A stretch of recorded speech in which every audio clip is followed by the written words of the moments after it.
Good afternoon, everyone, and welcome to the third day of the Innovaconcrete School. It's a pleasure for us meeting you also today here. We are live from Bologna at Warrant Hub premises, specifically at the European Funding Development Business Unit. That is the business unit of Warrant Hub that works in EU funding projects and support companies to participate to EU-funded projects like Horizon 2020, Horizon Europe, Life Programmes, and even more. My name is Saratana. You already know me very well from these 3 days. Here there is my colleague Stefania Melandri, Work Package Leader of Work Package 6 of Innovaconcrete. I want just to share with you the program of today in order to see what we have prepared for you. So this is the third day. This third day is dedicated to awareness of the 20th century concrete heritage, a journey through the best architecture made of concrete and why should be preserved.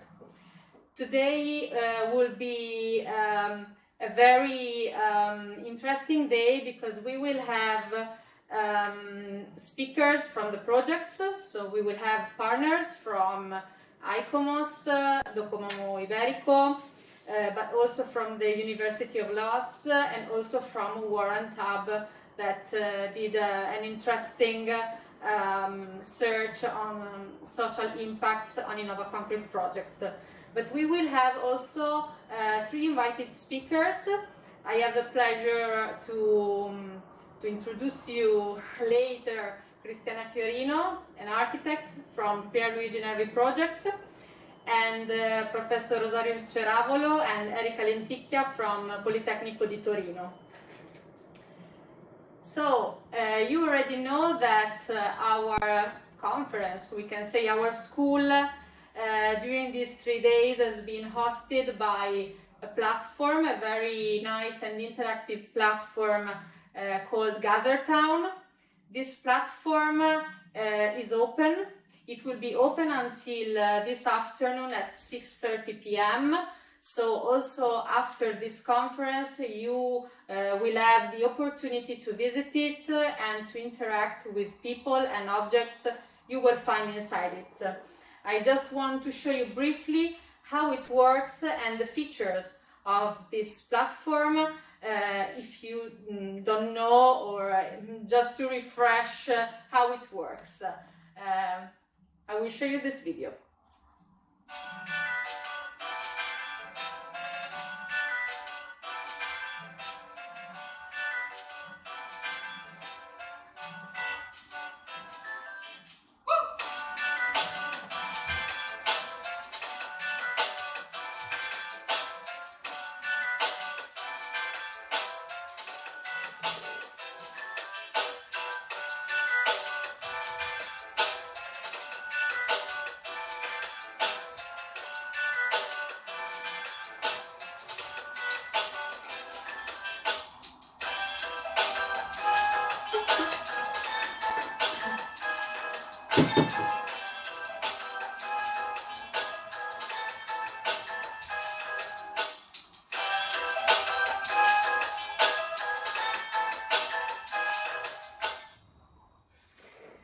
Okay, so I remind you that you have time until this afternoon to find out all the material we have charged on the platform and to interact with people.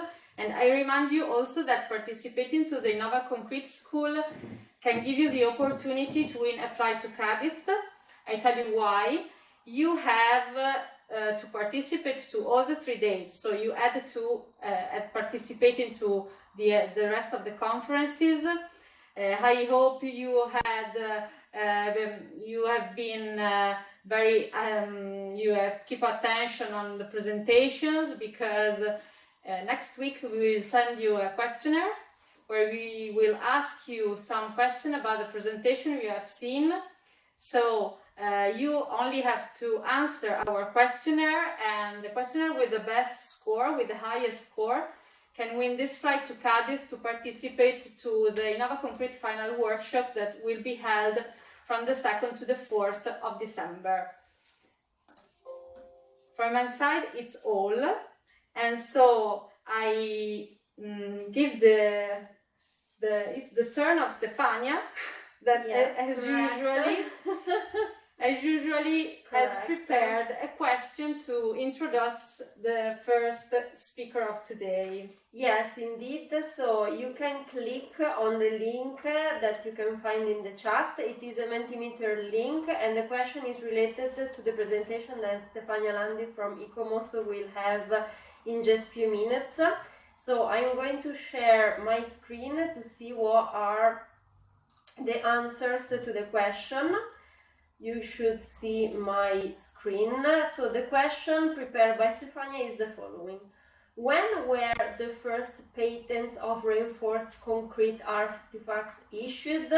So possible answers are first half of the 19th century, second half of the 19th century, first decade of the 20th century, or during the 1930s.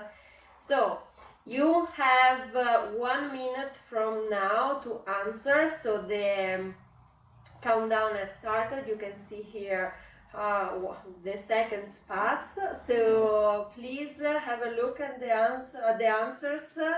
Try to brainstorm and try to insert your answers. Stefania will explain us in her presentation which is the correct one and why. So let's see which are your answers related to this question. Stefania, you can see live what are the answers from the participants. The winning one right now is first decade of the 20th century, followed by second half of the 19th century. So try to give an answer even if you don't know. Of course, exactly. This question will not be judged for the winning prize of the flight to Cardiff, so don't worry. Yeah, you have 5 seconds to vote, or if you want some additional ones, the voting is now closed. I can open it just for other 10 seconds, and then we will give the floor to Stefania to explain us what is the correct answer and why. So she will explain us a bit this topic.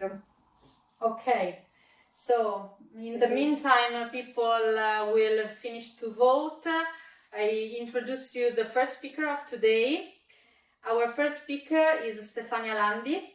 She obtained a master's degree in business engineering and architecture and a PhD in architectural restoration at the University of Pisa, where she currently carries out teaching and research activities. Her research interests concern the theoretical and technical aspects of conservation and reuse of the architectural heritage, with particular attention to the 20th century architecture and the conservation of reinforced concrete. She is member of Icomos Italia and Vice President of the Icomos International Scientific Committee on the 20th Century Heritage. Many thanks, Stefania, for being here, and welcome. We can't hear you, Stefania, you are muted. No. Hi, good afternoon, Stefania. No, we cannot hear you. Your microphone is open, but we cannot hear you. I don't know if you have maybe to... No, we cannot hear you. Try to... Try without a microphone, without headphones.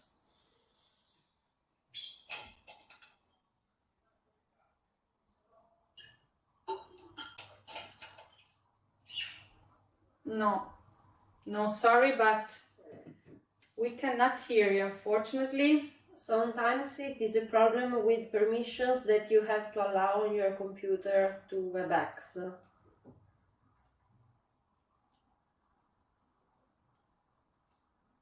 No, we can't hear you.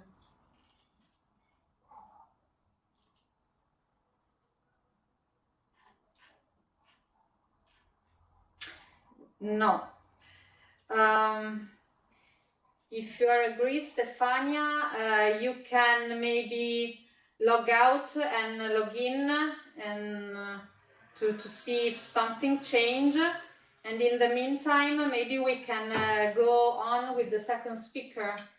Okay? Thank you. Sorry, Stefania. We see you after, I don't know, half an hour. Yeah. Thank you. So sorry for the inconvenience, and we will go to Stefania Landi as soon as possible. We hope to hear her, but this is the inconvenience of connection, live streaming connection online. So we will go with the second speaker, and before introduce her, we would like to share with you another question before her presentation. Yes, so we have prepared also a question concerning Susanna Landrov presentation. The question here is, when was concrete first used? You can use the same link that I shared you in the chat for the question already sent. So possible answers here are 20th century, 19th century, in Roman times, and none of the above. This is a tricky one, so Stefania will explain us which is the correct answer, but first please insert your choice here. It is a multiple choice, so you can choose one. I start the countdown for 1 minute, and then Stefania will explain us in her Susanna will explain us in her presentation which is the correct one. I see that the most voted one here is in Roman times for now, but the last one, none of the above, has also got some answers. Another one voted 19th century. So Susanna, you will explain us which is the correct one here. We have several answers. None voted the 20th century. So we'll see which is the right one in your presentation. So let's wait other 10 seconds and then we will close the voting here. So, and then Susanna in her presentation will say us which is the correct one and why. Okay, voting are closed. Yeah. So I introduce you our second, but in reality the first speaker of today, Susanna Landrov, is the director of the Fundación Documão Ibérico since 2009, and she has been in charge of its programs and research since 1995. She's also a member of the Registers Committee of Documão International since 2000, and she has coordinated and participated in different research projects related to modern heritage. So welcome, Susanna. Hi hi all of you. Hi. Thanks for inviting me to be here. Many thanks to you. Well, I'm here to tell you about our participation in this project, which is part of raising awareness on concrete architecture. And as a result of that, we made a web page and collected those 100 elements that were important in the way we saw it, in this idea in order to raise awareness. But before I put slides on, I'd like to tell you like a few general ideas on that, and that I think might be helpful for you. Well, as you may assume, like organizations like ours or ICOMOS, which are dedicated to 20th century heritage, have no doubts about the importance of this legacy in terms of heritage. But it is true that society does not always understand these values and finds it hard to think that buildings from the 20th century can be as important as constructions from previous centuries. But you have to be conscious that the same thing happened with buildings from past times that are now assumed to be of the utmost importance. Just to mention a building like the Colosseum in Rome, which is now, of course, praised and is one of the most important items in heritage terms in architecture. It is true that it wasn't always like that. In the 11th century, its arches were blinded and occupied by shops, living spaces, ateliers, warehouses.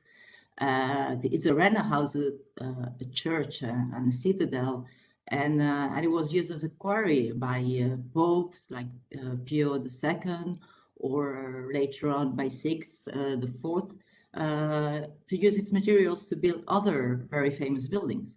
So on the other hand, some buildings that were thought to be very important when they were built have become later irrelevant for society.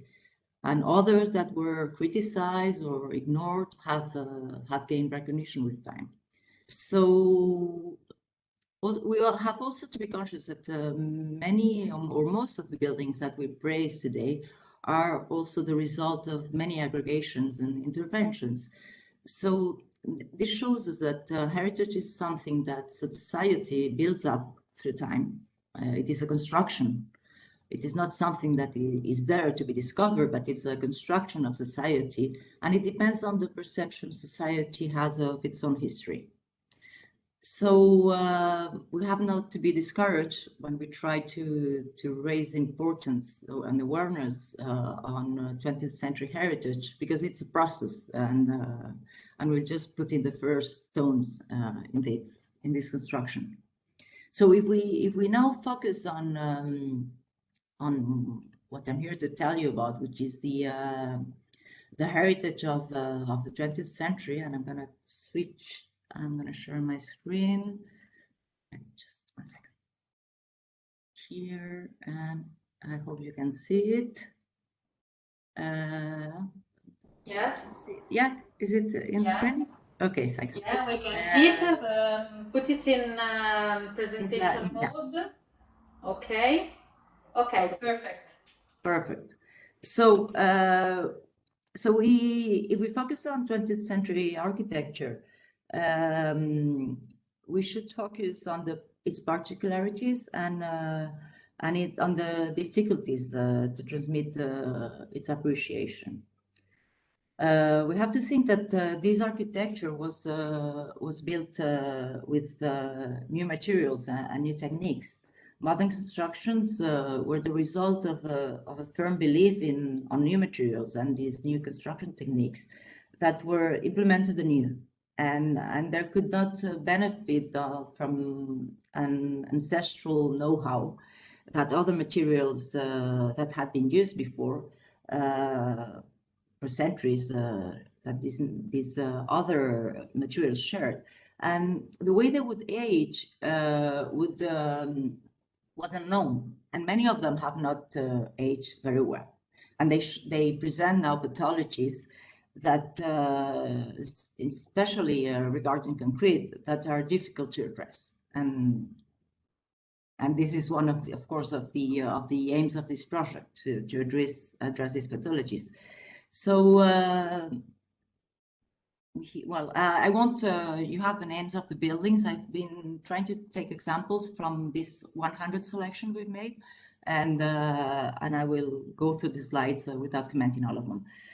So, as I was saying, many of these buildings haven't aged well, are now live to rot in the open.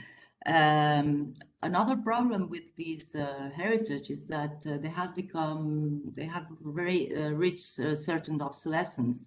Many of these were built for a very particular purpose, which has disappeared since, and it's difficult to find a new purpose for them. This is the case of many of Second World War infrastructures, but also it's a problem which is very present in industrial areas.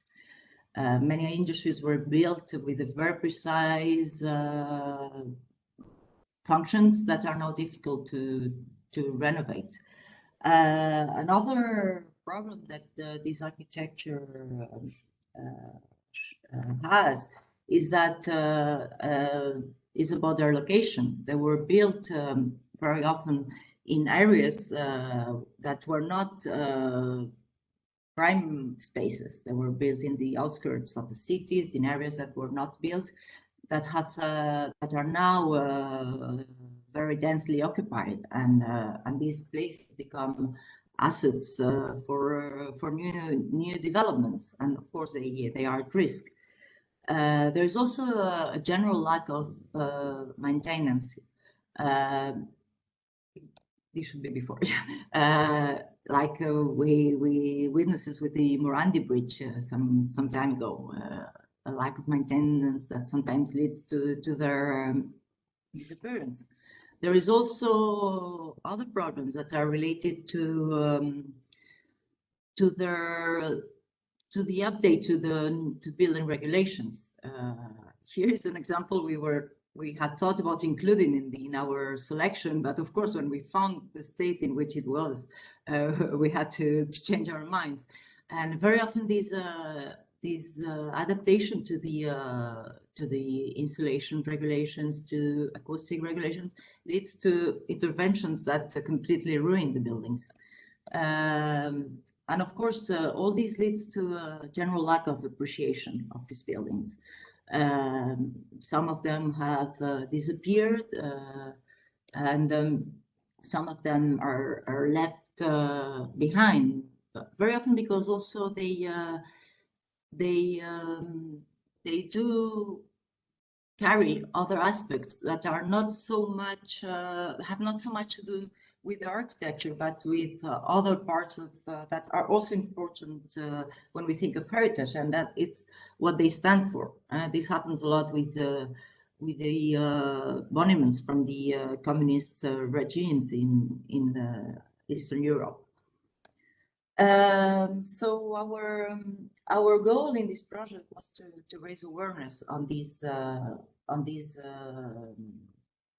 to be heritage, on these constructions that are not heritage yet, since they are not protected and they're not understood often by society. So what we did is that we built a selection of some buildings. It was impossible to include all the important buildings made of concrete in the 20th century. But what we tried to do is to choose examples that would show different aspects of modernity that could help raise awareness of this particular architecture. So this was the ideas that we brought in to do that was some of them had to do with the idea of scope of how important concrete is in terms of numbers. Others had to do with their use, and others had to do with their values, what values these architectures brought to society. Of course, we did that.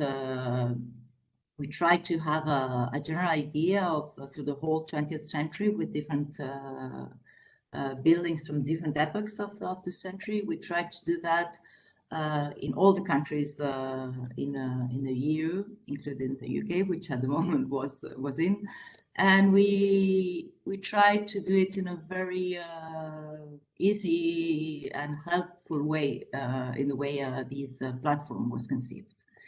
I won't walk you through the whole platform. You can just access it through the Innova webpage, and I encourage you to do it.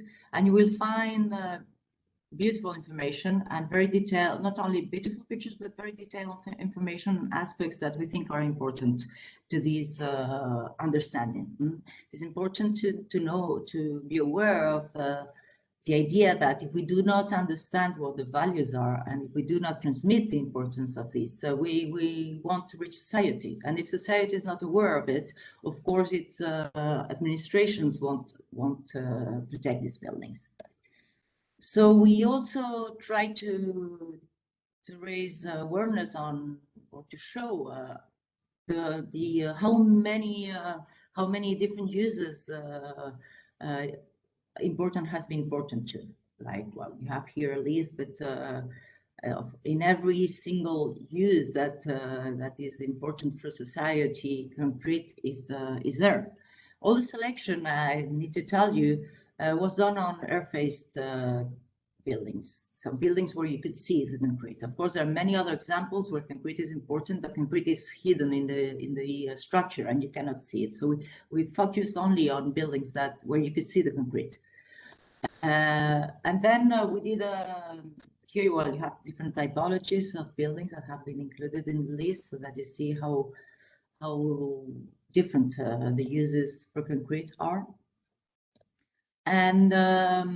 And also we try to raise awareness on technical aspects. This has been hard work in the project, and we try to explain in a very useful way different construction methods, uses of concrete and construction system in every single example.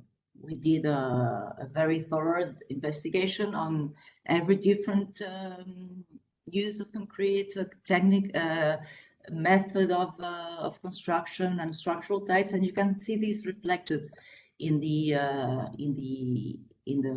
web page. And for every building, there's a description of what the methods are, and also a description, thorough description on whether the use of concrete was made by it's two-dimensional, whether it was cast in place, whether it was plain concrete. Lots of information that you will go through in the web page. And just to go through a few examples with a bit more of detail, I wanted to show you different aspects of concrete, and also to tell you on stories that go hand in hand with these projects, because if you want to understand heritage in any time, not only now, you have to also to understand all what it takes, not only what was important for these buildings to exist, but what other aspects they transmit about economical situations, about political situations, about things related to society, about heritage, because heritage is not only the idea of a building, but heritage is everything that this building has in it. And so I'll go through, I think it's 4 examples, and tell you different stories related to these buildings. The first one is tells you about the strength of concrete, about how concrete as a mass can be used. The example I chose is the base sous-marine Betasson in Bordeaux, built by organization Todd. It was built to be able to host the submarines, the German submarines that then would bomb in the sea the ships and the other countries. And of course, they need a place that would be very secure for these submarines to refuel and to go again in the sea to make damage. This was done with massive concrete. They used 600,000 cubic meters of concrete on a huge surface with walls that were 2 meters thick and then 9 meter thick roof. A story related to building these constructions has to do with workers that were, particularly with the Spanish workers that had left Spain when the Civil War, because they were escaping the dictature and the repression. They were housed in camps in France, and then ended up building they were forced to build to work in the sites of these Nazi bases sous-marines, which is quite amazing. So they ended up doing things that they had refused to do in their countries. Apart from that, these constructions are quite amazing.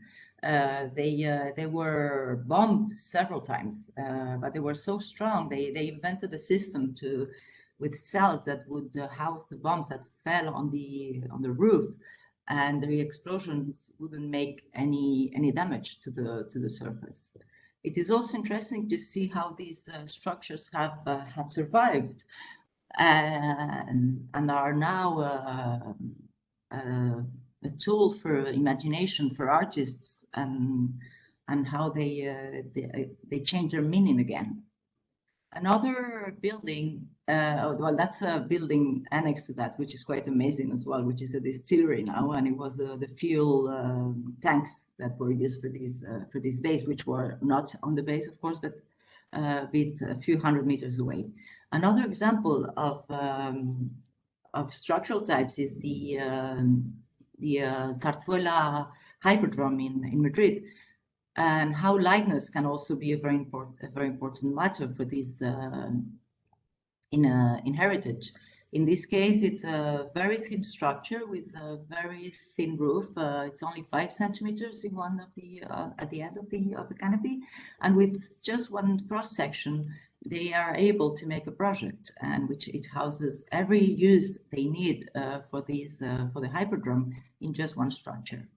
It was also, of course, they had to make many tests at 1-to-1 scale, because the technology to calculate it wasn't accurate enough, and it was also was a part of the battlefront at the Civil War in Spain, and was partly destroyed and then built again, and now has been renovated, and it's a beautiful example that I invite you to visit. Another example that I'll go has to do with housing and with new techniques in order to make a better life for people, and the capacity of technology to respond to social needs. It also tells you about, well, this is done with, it has to do with mass construction, with highly industrialized processes, with quick construction, with research on new typologies, building methods, but also has to do with other stories about, it has to do with the emancipation of women who would have a better house, where it would be much easier to do duties attributed to women at the time, where kitchen was reduced to a minimum, where community services were externalized from the house, so that they would be taken care of by professionals, and the duties in the house would be very little. And then also introduce like paneling and you could change the plan with sliding partitions in order to make life easier for everybody, and liberate a woman from duties that would help them work in other fields. It's the building's still there, not very well kept, but I think it's an interesting example. There's a beautiful video that tells you, I'll go back a second, that tells you about, I don't have the time to show it to you, but it tells you about how to use the house and how it would free men and women from work that could be done somehow differently. Another example is I would call it precious concrete, and how to build a palazzo with concrete. This was done with very highly technological processes, with prefabrication, with a very precise knowledge, and with one piece, this cross that you see here, and you can see in the facade that built the whole facade with a highly technified process. It also made different countries to participate, with different knowledges. And of course, what it does tell us about something different. This is in Brussels. It tells us about about the power of corporate buildings, of banking, of another idea of what you can do with concrete. It has lived very well, this building. It's still in very good shape. And it was done by an US architect with for prestigious Belgian banking family with Dutch technology. So it's also, I think, a good example of collaboration between different countries and different knowledges. Of course, the inside was also made to suit its program with furniture that was specially designed. It had a penthouse on the top for the Baron Lambert, which was the owner of this bank, and it's also a very good example. When you think of these buildings, you have to be aware, as I told you, of their reuse and of what their future is. It is important that in a moment where we are now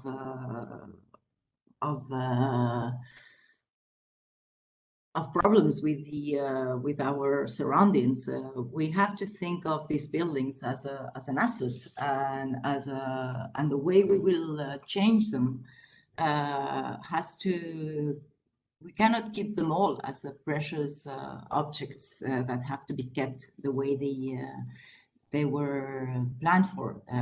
Buildings have to be renovated, they have to be updated to regulations, but it is important that we do understand their values, and in order that these values are preserved.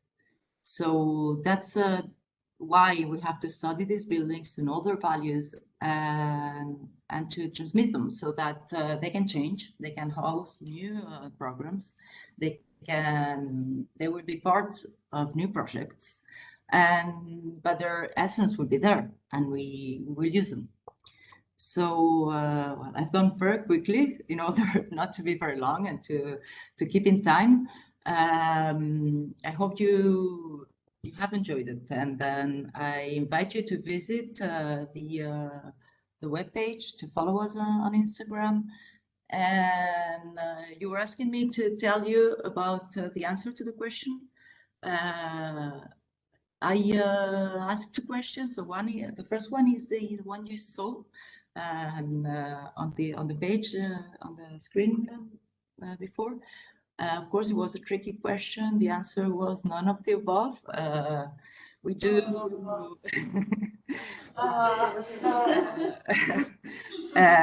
The Romans did use the concrete more as we think of it now, but it was used before. The Greeks used it in a different way, of course, in a smaller scale. But they did use like a natural concrete. Also, it was used in Egypt, and well, that was the answer. The other question I asked, it's a written question that I guess you will get. Oops, sorry, I had put an alarm. It's now banging. And the second question will be posed to the students in the final questionnaire, so don't anticipate sorry, that. I'm not able to undo my alarm. I will just, sorry. Okay, well, thanks for everything. Thank you very And much, I hope you Susanna. enjoyed that. Many thanks, very interesting presentation. I don't know if someone has any question. Please, you have the chat. You can use the chat to ask a question to Susanna. At the moment, I see only a sentence, not a question, about, from Claudio, that is saying, as Italian, I rely too much on my ancestors' abilities. So maybe he voted for the Roman, I suppose. So the Roman actually won. Yeah. They got the most voted answer. Okay. So anyone has a question for Susanna, or everything is okay? I remind you that you can visit the website 20th from 100 from the 20th in our Gather Town space. You can find a room dedicated to this website, so you have to enter this room clicking on X and you will be redirected on the platform. The platform is also available always on Innovaconcrete website, so every time you want to discover the selection that Susanna done about these important monuments, you can go to the Innovaconcrete website and have a look. So in the meantime, we wait for any question. We can see that Stefania Landi has connected. So hi, Stefania. Hi, can you hear me now? Oh, now fantastic. we can hear you very well. Great. So, thank you very much, Susanna. We give you the floor to Stefania Landi. Yes, so, I just show what was the question and the answers. So Stefania, then if you want to wrap up with the correct one and explain why. Yes, absolutely. Actually, the correct is the second one that got two answers. The second half of the 20th century. I can also explain the answer starting with the presentation, because actually at the beginning I want to make a few reflections about history and development of concrete. I will share the screen. Perfect. Let's see if it works correctly. I hope so. After the audio problems. Okay, now I think you can see my screen. Yeah. And this is the presentation. Can Perfect. you see it? Okay. Perfect. We can Thank you. see it in full screen mode, so the stage is yours. Okay, thank you very much. So this presentation is about a sort of historical and theoretical philosophical introduction to 20th century concrete heritage. And actually, I deem it important to start with a few information about some of the main steps in the history and development of reinforced concrete. Indeed, the question was referred to the use of reinforcement inside concrete, intended conceived in a modern way as we conceive it. And actually, the very first patents were issued during since the second half of the 19th century. They were not structural or building elements. They were, as we see from the first image, elements to be used in horticulture. I've placed here an image of a patent from Monnier from 1867.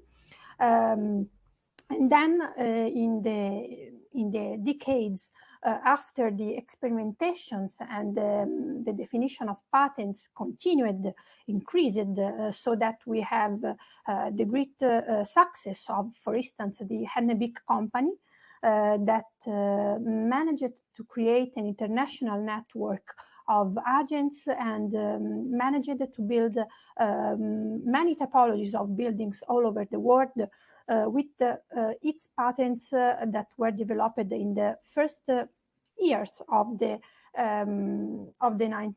20th century. And then the further developments when we see that the structural and also the expressive potential of reinforced concrete is used in several ways in several wonderful buildings.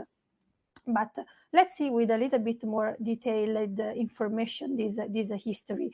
Here actually there is not a patent but an image of a concrete boat made of concrete by Lambeau that was exhibited at the Universal Exposition in Paris in 1855. So we again are in the second half of the 19th century, but we have to consider that there are a lot of studies and experimentations that start even in the first half of the century. But here I wanted to include this image because here we have and also the patents by Monet, we have the inclusion of reinforcement inside concrete, which somehow marks the introduction of what we call reinforced concrete.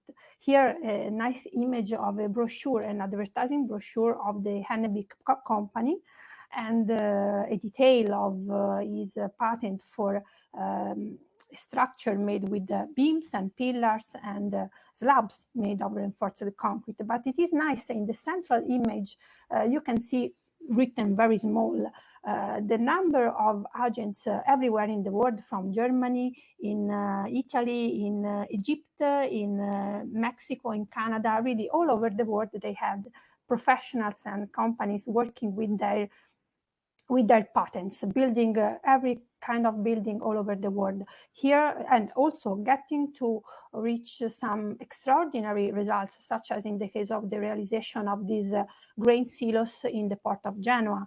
It is dated 1901, so it was at that time it was deemed to be the biggest reinforced concrete building in Europe, at least.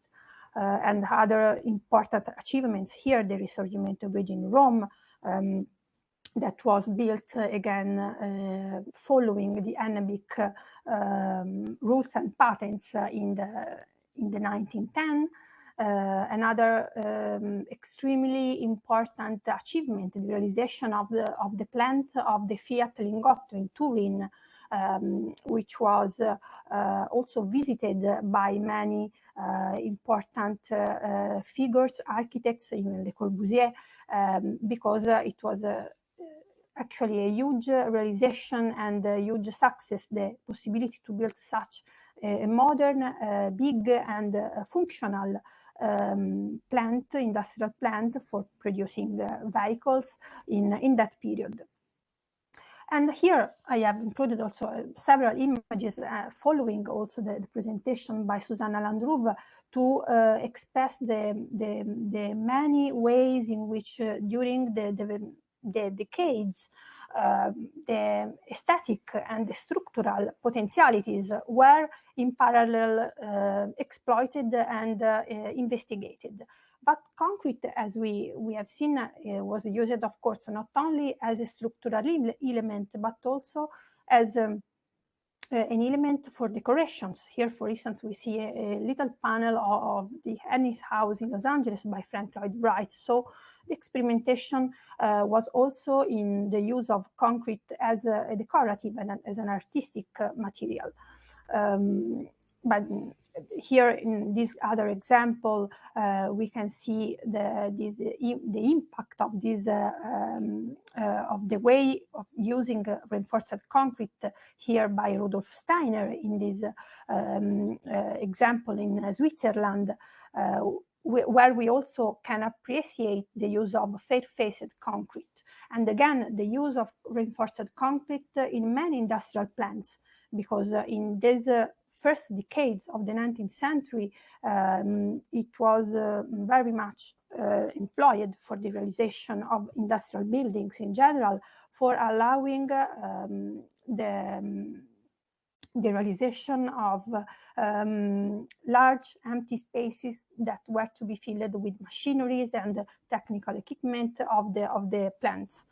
And also very particular artifacts, as we can see here from the image of the penguin pool at the London Zoo, here from the 30s by Lubektin, where again we can see the use of concrete in very slender walkways with these sinuous shapes that only reinforced concrete allowed. And of course, also in this case of this thin shell by Robert Maillard, that was realized in Zurich during the 1940s. So using the potentialities of reinforced concrete in different way, experimenting different systems for realizing this kind of structures. here again, another factory by Felix Candela, where we can see the slender pillars together with the particular geometrical shapes of the rooftop, with the shapes of a reverse pyramid solid with the fair-faced concrete. And here in Le Corbusier Palace of Justice in Stuttgart, they use for this impressive roof with this curvilinear shape. So actually architects and engineers have indulged themselves in using concrete and reinforced concrete in a multitude of ways. But we have to pay attention also to the fact that these buildings, these historic concrete architectures show specific deterioration problems. There is a lot of literature and experience about the ways of in which reinforced concrete in general deteriorate. But we have to pay attention to the specificities related to the deterioration of historic concrete building, which may differ a little bit. Here we can see some example of erosions, biological growth, detachment of plaster, stains. In many cases, this is due, of course, to the effect of weathering. The main and the most typical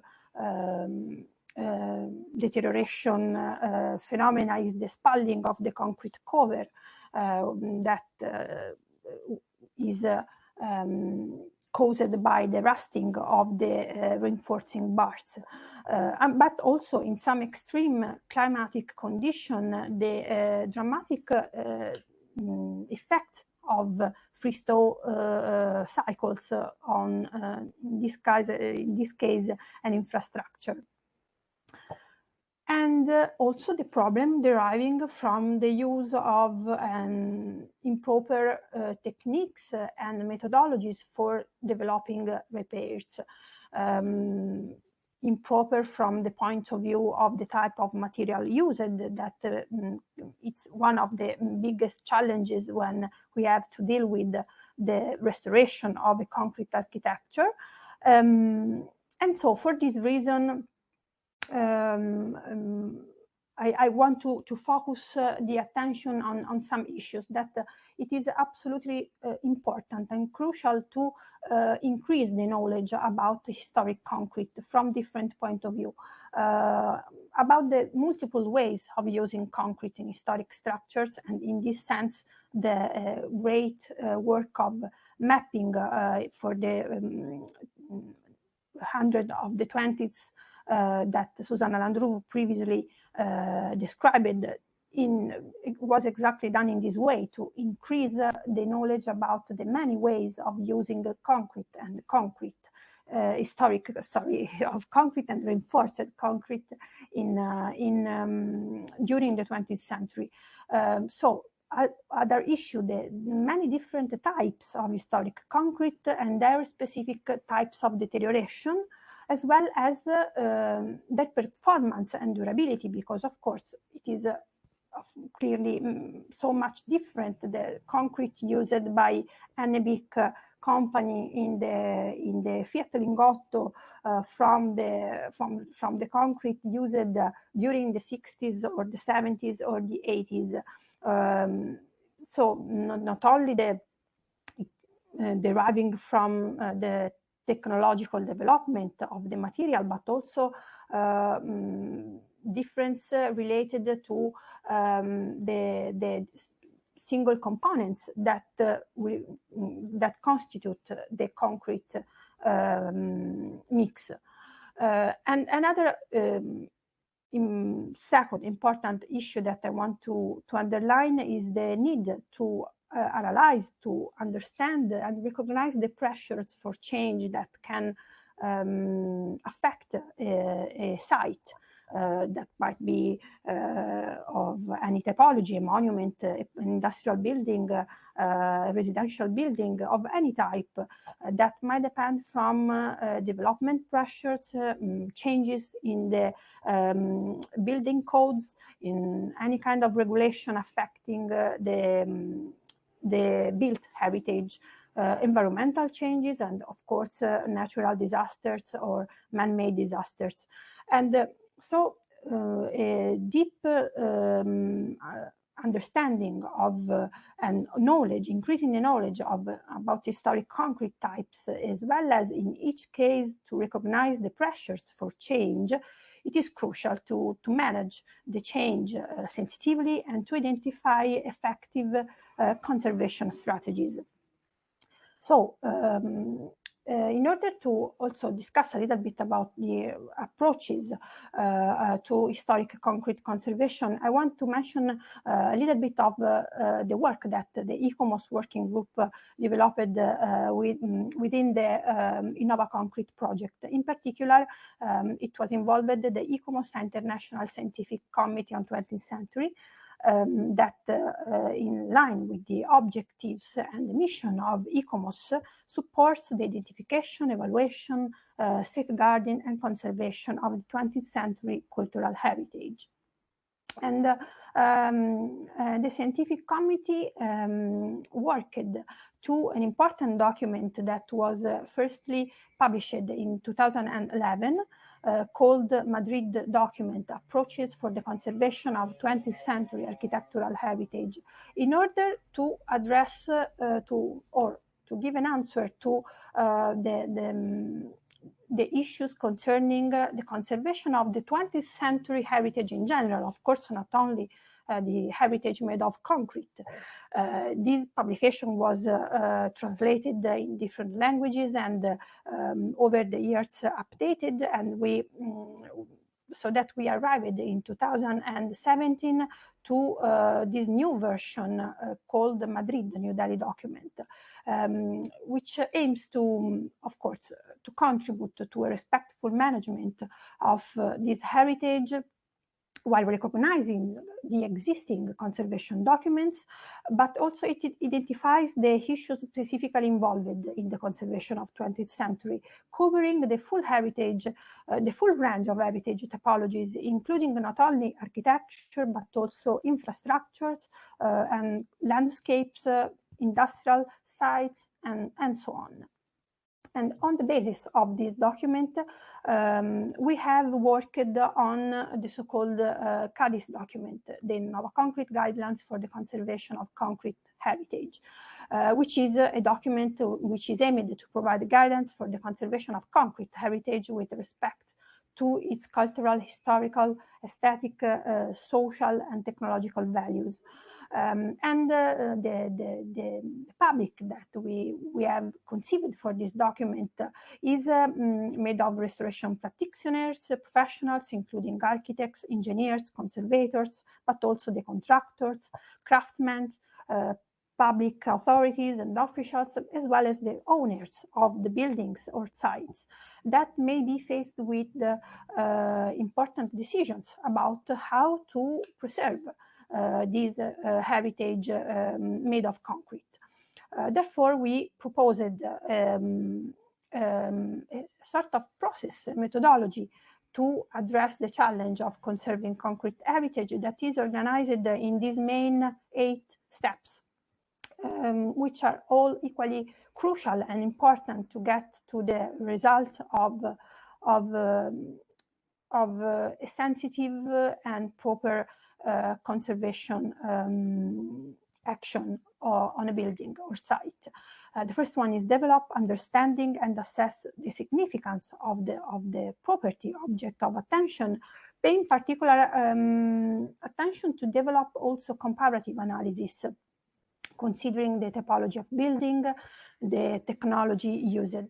Then identify an experienced and interdisciplinary project team, because of course, as in any kind of conservation project, many different skills and professional expertise are required. Then develop a preliminary knowledge of the site-specific issues, considering all the existing documentation about the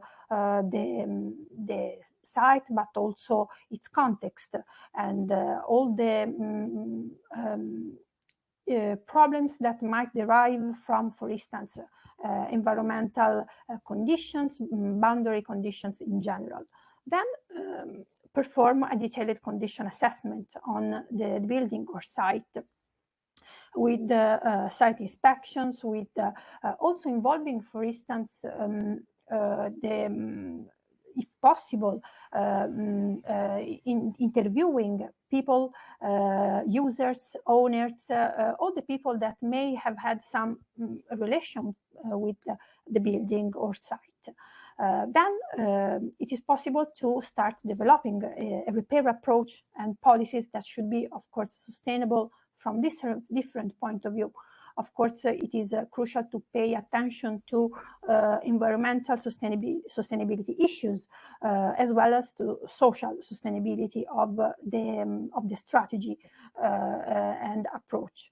Then it is, of course, the moment of preparing and implementing the repair program, and as well of the maintenance program and monitoring program that is as important as the repair program itself, in order to ensure a long-term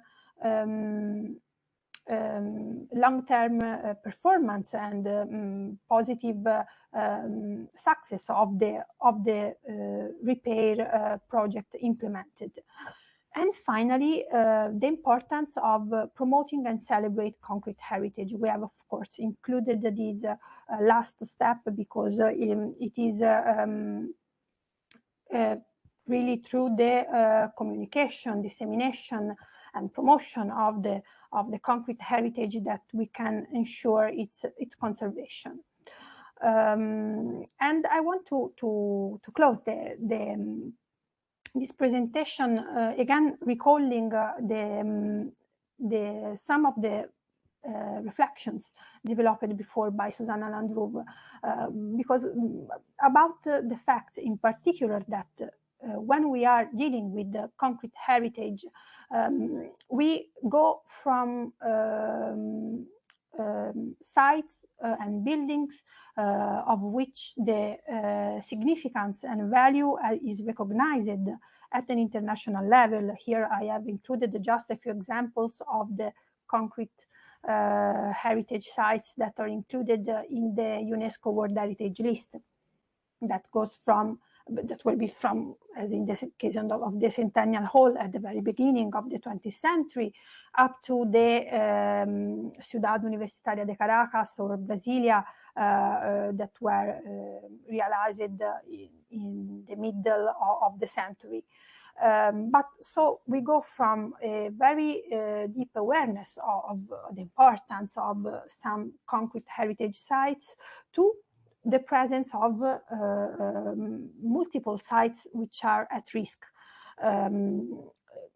As many organizations and many activities have attested. Here I have just reported, for instance, the cover of the World Report of ICOMOS Heritage at Risk with an image of the Buluzda monument, or another activity developed by ICOMOS that is the Heritage Alert. Here an example about the Y block of the government building in Oslo. So to say that we, in this case, in this type of heritage, we really go from buildings whose value is recognized not only at the national level, but at a worldwide level, to buildings that even if designed or built, for instance, by very renowned designers, or even if they have a very strong social value, they still are at risk of demolition.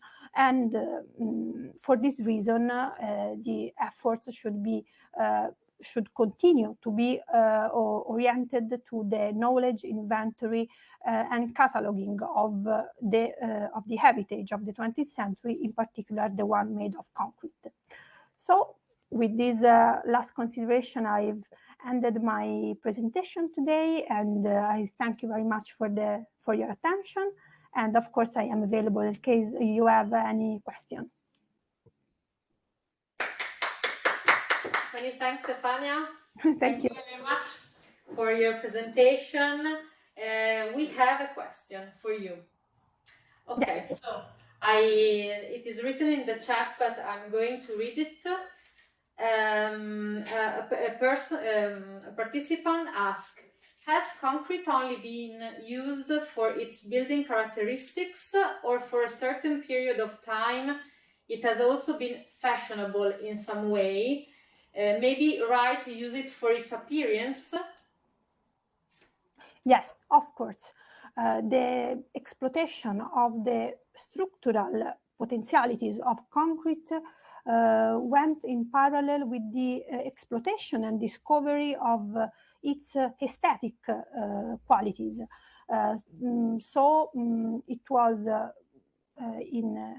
specifically from some architects and engineers, the technical and structural potentialities of concrete were used to design structures, buildings, infrastructures with an incredible expressive and aesthetic value. In terms of morphology, shape of the building or the building components, and also in terms of textures that it was possible to give to the surface. So it was considered also the aesthetic potential of concrete in different aspects of designing a reinforced concrete or concrete structure. And I think in every period since the beginning, I think it was done. I hope to, and of course the examples from the pictures showed from Susanna Landruv, and now as you can see also from the web catalog of produced, you will see always that the exploitation of the aesthetic qualities go hand in hand with the exploitation of the structural qualities in many examples. Of course, not in every example, but because sometimes the functional needs, the functional role of a building was predominant. But in many cases, you will see also that the aesthetic qualities were absolutely exploited. Perfect. Many thanks, Stefania. I think that you have answered the question. Thank you. Many thanks for being here, for presenting this important information about the history of concrete architecture. Thank you for the opportunity. And thanks to you. Linking to, of course, the idea of heritage in danger and concrete heritage at risk, I want to give the floor to our next speaker. Our next speaker is not partner of Innovaconcrete project. She's an architect and she obtained a master in conservation of modern heritage at the Institute of Architecture of Geneva and a PhD in history of architecture at the Polytechnic of Turin. She has been deputy editor-in-chief of the monthly magazine Il Giornale dell'Architettura, and since 2014 she is partner of Comunicarc, an office specialized in the communication of architecture. She has worked in the organization of important scientific exhibitions, and since 2011 she collaborates with the Pierluigi Nervi project as an advisor on conservation and protection of Nervi's architectural heritage in Italy and worldwide, with particular regards to the buildings under threat. So I have the pleasure to introduce you to architect Cristiana Chiorino. Many thanks for being here. Thank you very much. Thank you very much for being here, Cristiana. Okay, I just share my screen. Yeah. Okay. Okay. Yeah, we see your presentation, so the stage is yours. Many thanks. Thank you very much. So thank you for inviting me. I have followed with a lot of interest the project Innovaconcrete, which I already met in Rome 3 years ago. So I'm happy now that the project is at the end and has produced a lot of results that I hope we can share in the future. So as Stefania told you, I am a part of the Pierluigi Nervi Foundation. I hope you know who is Pierluigi Nervi. Just for those who don't, I made some two slides to give you an introduction. Pierluigi Nervi is an engineer, first of all, very worldwide known to be the master in the use of reinforced concrete. And probably for having reinvented those materials that Stefania Landi just presented to us, such as the ferrocement by Joseph Monnier and Lambeau.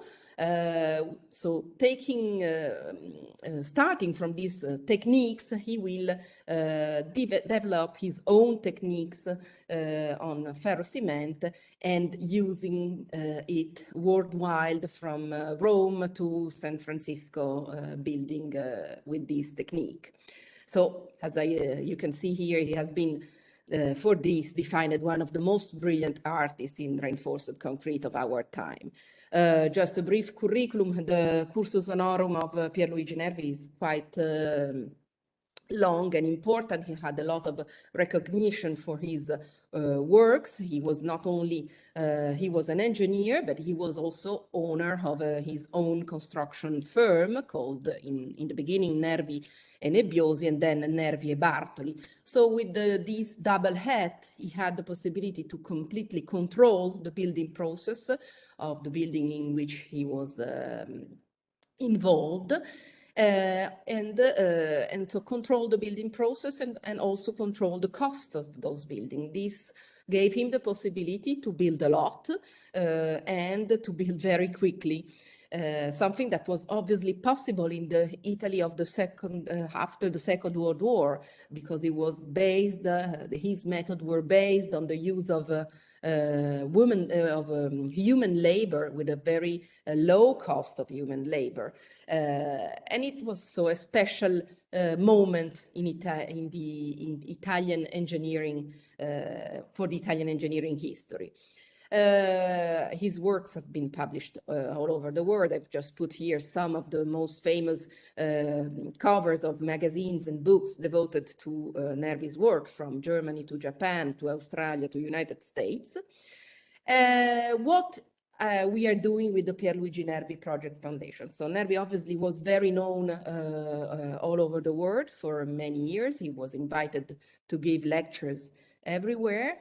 After his death in 1979, there was a period in which Nervi's work were a bit forgotten for a moment, even if his influence in many architects and engineers was really huge. So at the beginning of the year 2000, group of researchers started to work on the heritage of Pierluigi Nervi. That at that moment was not so much part of the program of history of architecture in the universities. It was a bit on the side. And so together with some of the nephews of Pierluigi Nervi, and especially Marco Nervi, was founded in 2008 this Pierluigi Nervi Project Foundation, which had a double role. In the beginning, the first role was to enhance the knowledge on Pierluigi Nervi heritage, and so promote and also to bring it to a bigger and wider public. So we realized an exhibition that the name was Pierluigi Nervi Architecture Has Challenge, that started in Brussels, and then, as you can see in this slide, was brought a little bit all over the world, following the places in which Nervi also had realized some of his buildings, but not only. And following also universities that were starting project of research on the influence of Pierluigi Nervi building process, and also reusing some of the books he had written. On the other part, this exhibition is still going on. It's now a traveling exhibition. The next venues will be in Montreal at the University of Quebec, where in Montreal Nervi realized the stock exchange tower together with Luigi Moretti.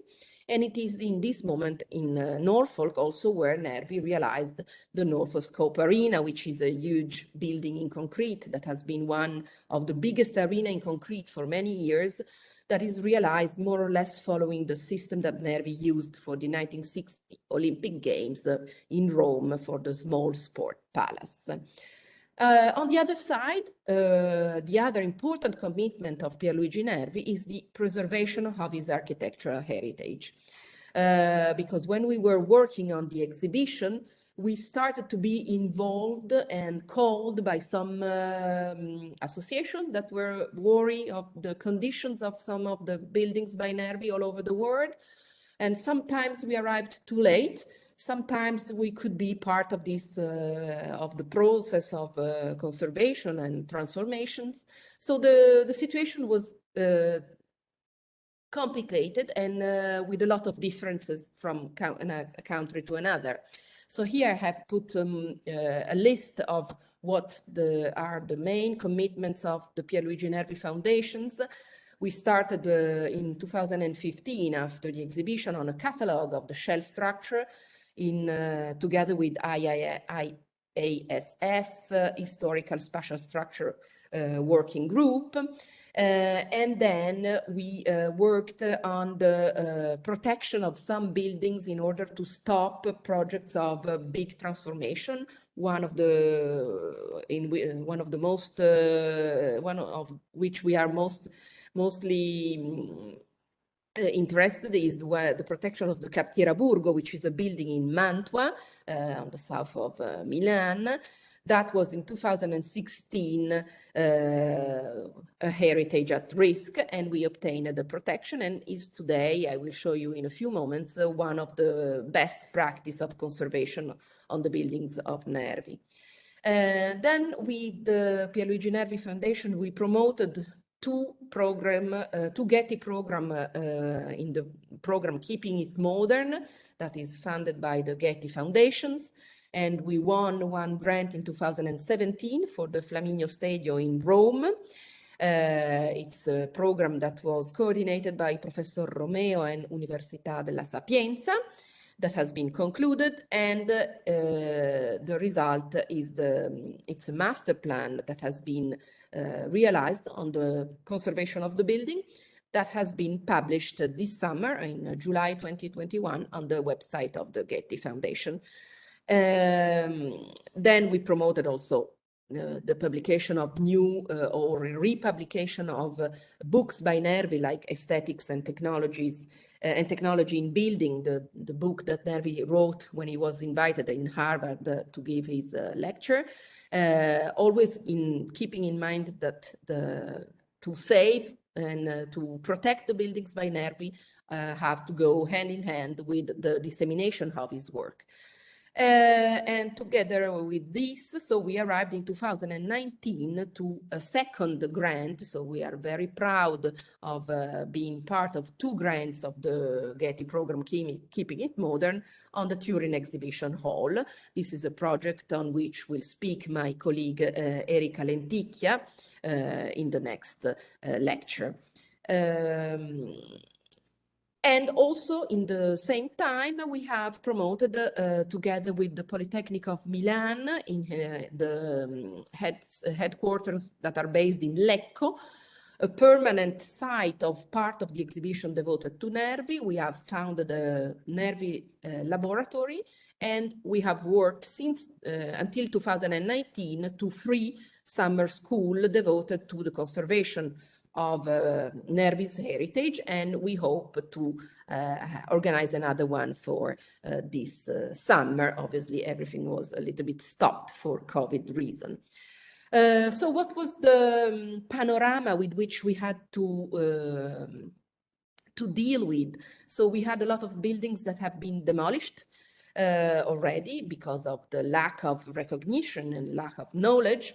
One of the most important was the semicircular pavilion of the Milan Fair that was demolished in 2007, so just 1 year before we organized the exhibition. And it was a very interesting pavilion using ferrocement technique by Pierluigi Nervi, and other minor works of Pierluigi Nervi, like the bridge over the river Sessina. Other very major work, like the hangar of Orbetello, were already demolished during the Second World War by the Germans during the war. But not only demolitions, we had also to deal with incongruous transformation. So that means that architects or engineers that have to take care of the transformation of a building hadn't absolutely in mind what was the technique of reinforced concrete used by Nervi, how Nervi used concrete for its aesthetical value, and how he was expressing the strengths and the forces in a building. So you have here an example of the Kursaal trampoline in Rome, which was a fantastic building in concrete that was demolished and rebuilt, following exactly the same shape, but using wood, laminated wood, something that has obviously absolutely nothing to do with the conservation and the idea that these forms were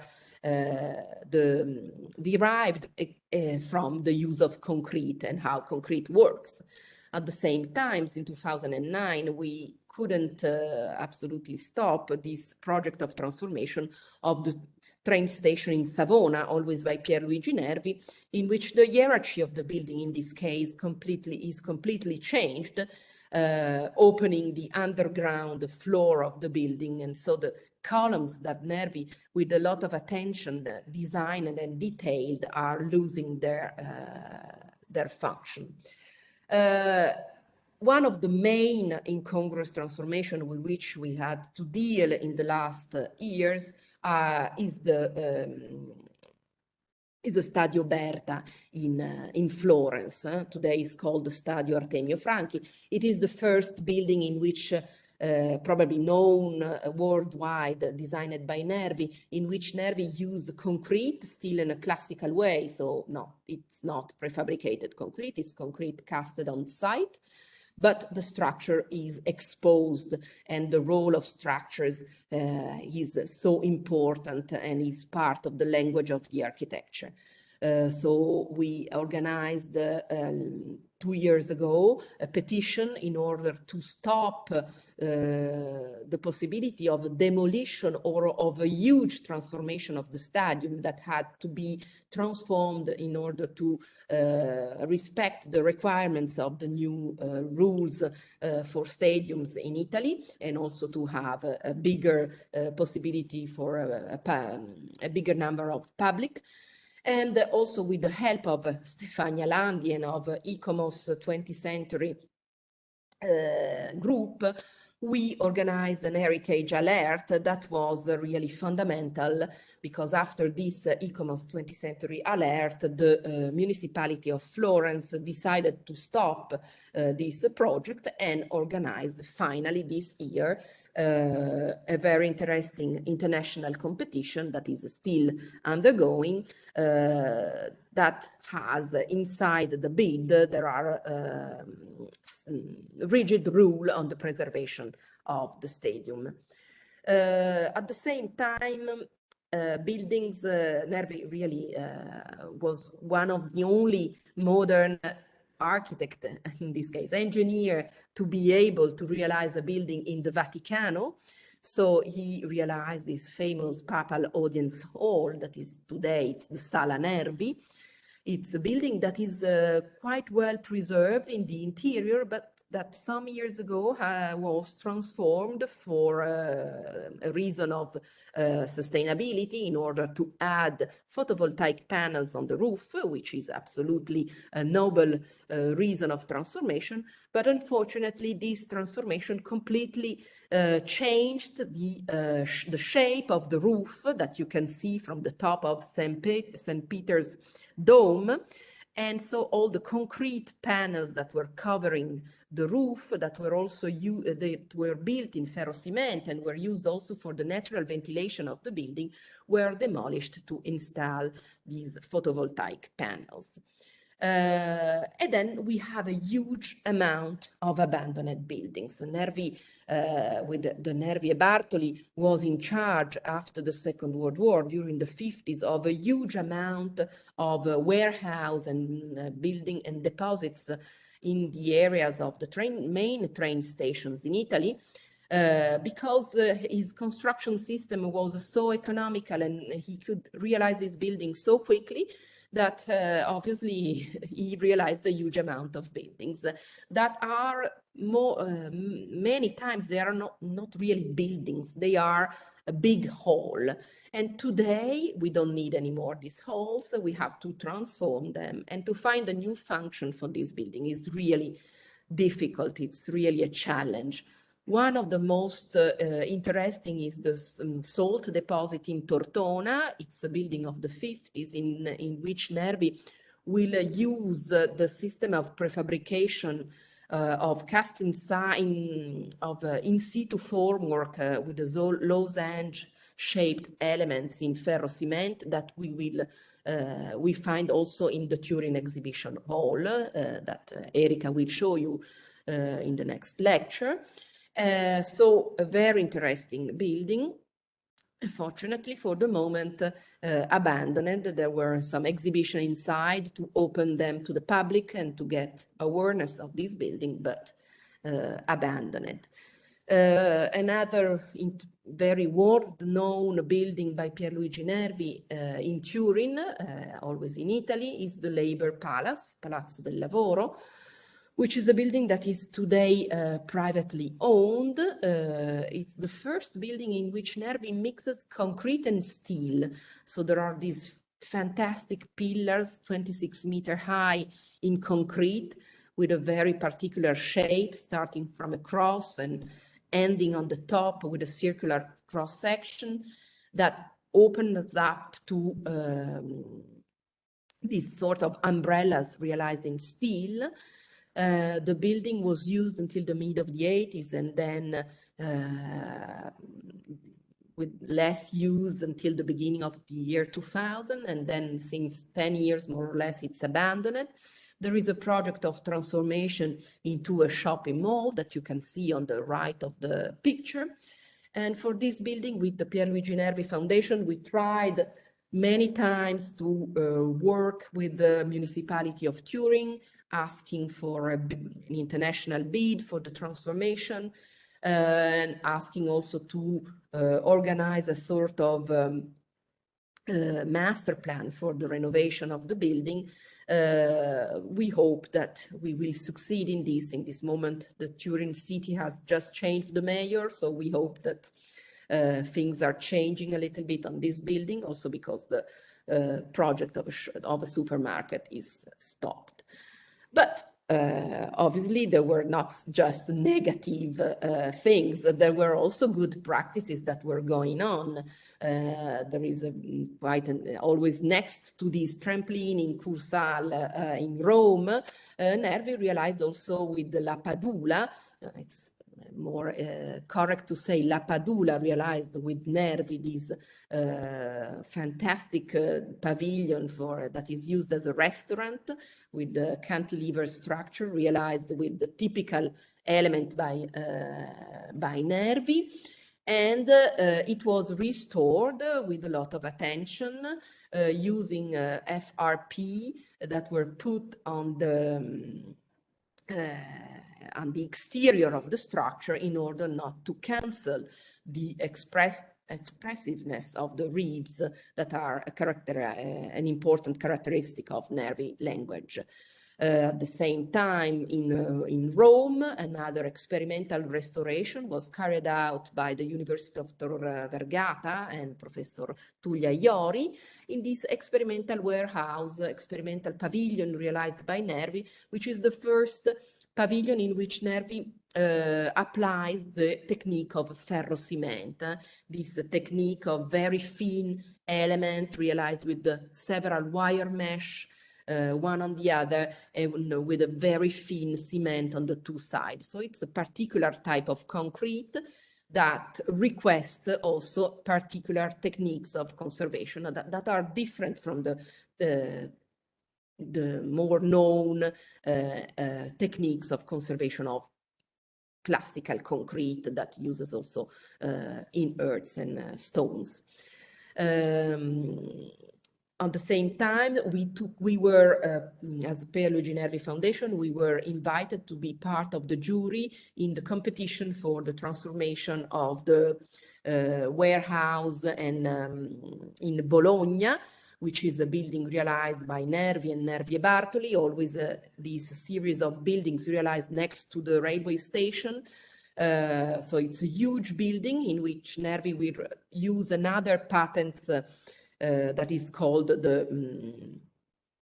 solaio a nervature isostatiche. So it's a system of prefabrication using prefabricated formworks in ferrocement that are put on a movable scaffolding that gives him the possibility to realize a big building in a very quickly.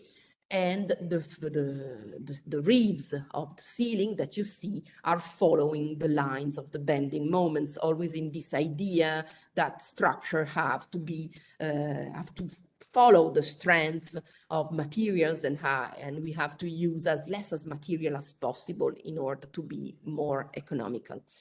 So in this building, obviously, what is very important is the perception of the ceiling and of the ribs.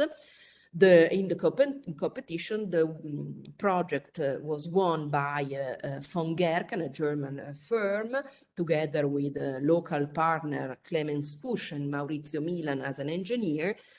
And they proposed the solution of restoration of the building, always putting all the equipment on the basement and the pavement in order to keep the ceiling completely free, something that seems obvious, but it's not always obvious. We have a lot of buildings in which there are false ceilings that have been realized inside the Nervi building, just canceling the Nervi's structure and ribs. Another interesting building and transformation was realized in New York, also thanks to Docomomo US. This building was preserved. It is the Washington bus station next to the Washington Bridge in New York. It was restored in 2018 with also here a lot of attention on the expression of the ribs on the ceiling. Another really good example of restoration was the one that was carried out on the Pirelli skyscraper, a building in which Nervi had a role, not the main role, but an important role. And here the restoration was made either on the auditorium, in which there are important ceilings, again, designed with the typical ribs by Nervi, and also on the facade, that is a project by Gio Ponti, that you can see here, with also attention on the last floor where there is this expression of the concrete structure. The last very, and it's a recent renovation and restoration project that has also won this year in Tokyo at the Docomomo international meeting. It was the winner of one of the first rehabilitation awards in the sustained case in the sustained uses category, the renovation of the Cartiera Borgo. I told you before that with the Pierluigi Nervi Foundation, we managed to obtain the protection from the heritage institution, the Soprintendenza of the building. Then this protection was part of the project of transformation, because in the protection document, one of the guidelines was that the building had not to change the function. This is a building realized as a bridge, built on the really around the production line and the huge machine for the production of paper that is inside this building, which is a paper mill. And obviously it's a building that, losing the function of production of paper, loses more than half of its sense. Luckily, a company from Venice and Treviso bought the building and completely restored the building and is today producing paper for other needs, no more for newspaper, but again, the building is back to its original function. And the facade of the building had a lot of damage during the years. The concrete structure of these particularly Y-shaped pillars and portique to which the building is suspended was also part of the renovation that you can see in these recent pictures. Then, as I told you, we are part of two projects for the Getty Grant program. The Flaminio Stadium. The Flaminio Stadium is abandoned since many years in Rome. It's a stadium that for which there have been produced a lot of projects that were meant also to completely destroy the shape of the buildings that we had to stop, like the one you see on the right of my slide. It was a project presented in 2011 to realize a structure in steel that was completely canceling the original structure underneath. The master plan that was, the master plan that was made and produced by Professor Romeo and Università Roma La Sapienza was also integrated and was part of a bid that was launched last year for the renovation of the stadium. So this is a very important result when a master plan that is the result of a research program can be inserted inside a bid that can also be part of the projects that are brought by all the international architects that are participating to the bid. Then I will give the floor after to Erika Lenticchia. She will present, and Professor Rosario Ceravolo of Turin Polytechnic. They are coordinating the Keeping It Modern project on the Turin Exhibition Hall, which is this first building in which Nervi uses on a big scale the technique of a ferro cement, a building that was deeply transformed in 2006 for the Winter Olympic Games in Turin.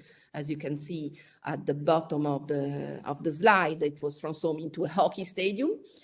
And so today the building is quite in good conditions, but obviously there are a lot of needs of studies on the structure because there is a project of transforming it into the municipal library of the city. So to finish, what are the challenges that we have to deal with? Obviously, Nervi, as I told you at the beginning, produced a lot of buildings. And so we need to set up the criteria of selection of the building that have to be preserved at any cost.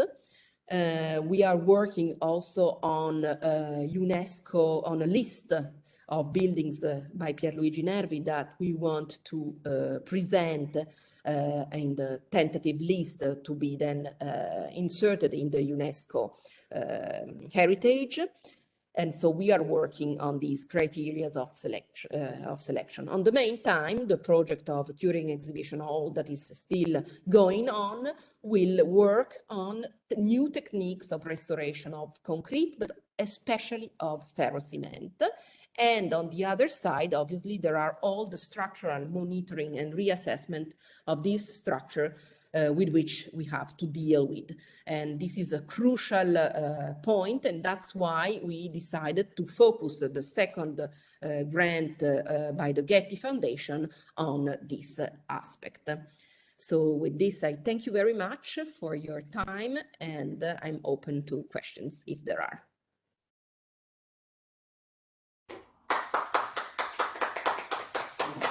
Thanks, Cristiana. Really nice presentation, and it's good to see that, no, it's not good to see that Pierluigi Nervi's heritage is at risk, but it is good to see that there are different examples of restoration that are really an example, a case study to follow. So we are happy about that. And we asked to our participants if anyone has any question, please write in the chat. Okay, there is one question. Thank you, Christiana. He says, you mentioned repairs with FRP fiber reinforced plastic polymer. Do you also repair concrete with matching concrete repairs? Excuse me, I didn't. I read the question. Do you also repair concrete with matching concrete repairs? There are examples of matching concrete repairs. Obviously, it's not easy in the case of Pierluigi Nervi. This is possible when the structure are casted on site, obviously, but for all the prefabricated elements realized in ferrocement, it's more difficult, obviously. So we have to focus on more modern techniques, such as FRP is now not really so modern, it's used a lot, but also to nanomaterials and chemical additions to repair concrete, to repair ferrocement. So in this, Erika Lenticchia probably will give you some little inputs, but this is what we are focusing on now. Many thanks. So another girl asked, thanks for the very interesting presentation. Are publications or reports to be read? Yes, I would suggest to read the report on the Flaminio grant, on the Flaminio master plan that you can find on the Getty Foundation website if you want, and then I can put on the chat the link. And then when the Turin Exhibition Hall project will be finished next year, also the report on this project, obviously. Perfect. Yes, if you can, Christiana, put the link in the chat. I think yes, that it will be appreciated. Many thanks. So we continue with Pierluigi Nervi, as Christiana anticipated. With the next speakers are Professor Rosario Ceravolo and Erika Lenticchia. Since girl always first, I will introduce before Erika Lenticchia that she's a postdoctoral fellow at the Politecnico di Torino in Italy, within the Earthquake Engineering and Dynamics Lab. She received a PhD in Architectural and Landscape Heritage from the Politecnico di Torino with a thesis on vibration-based monitoring of complex architectural heritage buildings. She's part of a team that in 2019 was awarded a Keeping It Modern grant by the Getty Foundation of Los Angeles for the structural analysis and preservation of the halls built by Pierluigi Nervi in the Turin Exhibition Center. So many thanks for being here, Erika. And we see also in the webcam Professor Rosario Ceravolo. He's a civil engineer and he has a PhD in structural engineering, both from the Politecnico di Torino, where he's currently head of the Earthquake Engineering and Dynamics Lab, and deputy director of the Responsible Risk Resilience Interdepartmental Center, R3C. He's visiting researcher at the École des Ponts and visiting professor at the Université Paris-Est and at the Columbia University.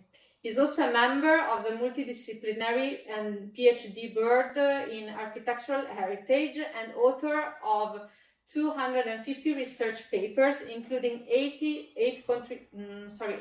contributions in international journals in the fields of earthquake engineering, structural health monitoring, analysis and restoration of structures of architectural heritage, and the reduction of systemic risk.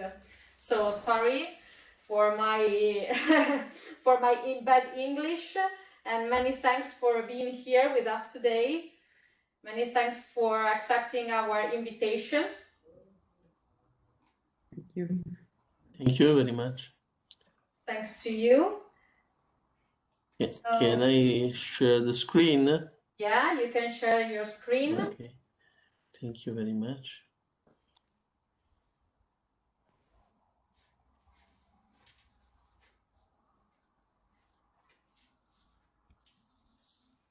Okay, we see the presentation. Give me just a minute. Yeah.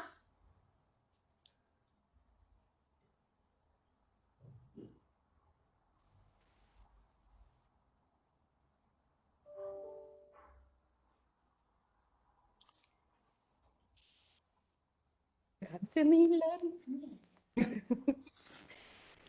It's just a delay because, yes.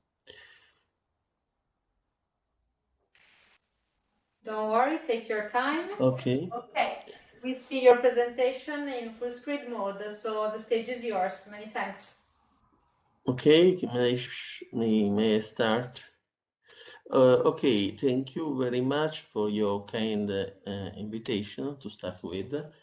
And I'm going to present this case study. Cristiana has talked about, in general, buildings of and structures of Pierluigi Nervi. I will speak specifically about Turin Exhibition Center, in particular the two halls designed by Pierluigi Nervi. I will present the first part, which is the more general one. Then the second part will be presented by Erika Lenticchia, who's a researcher and is part of our team of earthquake engineering at the Politecnico di Torino, and who's specifically involved in this project. As you know, despite recognition of the cultural significance of modern architecture, there are still challenges to secure its protection and conservation. Firstly, the characteristics of modern architecture challenge traditional conservation approaches and raise new methodological issues. Secondly, these buildings were designed without or with very limited seismic provisions due to the lack of seismic standards at the time of their construction. And thirdly, there is strong concerns on the durability itself of these kind of materials, as the collapse of the Morandis Bridge has demonstrated recently. Like in traditional heritage, also for modern heritage, a multidisciplinary approach is required based on the anamnesis, diagnosis, therapy, and controls. And in particular, the diagnosis will involve a multi-scale approach. But what we have to underline it is that the conservation of heritage buildings can be accomplished only if a correct diagnosis has been formulated. And in fact, this is the object of this presentation. We will talk mainly about the diagnosis. You can see some photos of Hall B and Hall C, which are part of the Turin Exhibition Center in Turin. They are both located in the Valentino's Park, which is the typical exhibition area of the historic exhibition area of Turin, of the city of Turin. You can see also some internal views of Hall B and Hall C designed by Nervi. We start with the Hall B, which is the largest one. The whole building was built between 1947 and 1948 and was conceived like a cathedral, which consists of a nave covered by an undulated vault and of an apse with a ribbed hemispherical dome. Then, between 1952 and 1954, Hall B was enlarged by 5 spans in order to move the facade on the street so as to reach the final length of about 150 meters and 100 meters in width.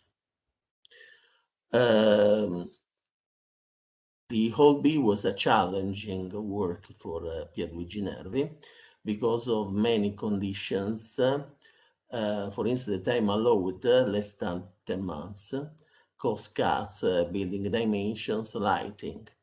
It was this is why he developed right in this building his personal technique of ferro cement with an extensive use of prefabrication. Even if prefabrication is something different from we normally know from prefabrication, because the prefabrication of Pierluigi Nervi could be defined as a sort of modern stereotomy. Actually, he used to build different components at the foot of the building and then raise and put in place. So it was just to fulfill the time allowed.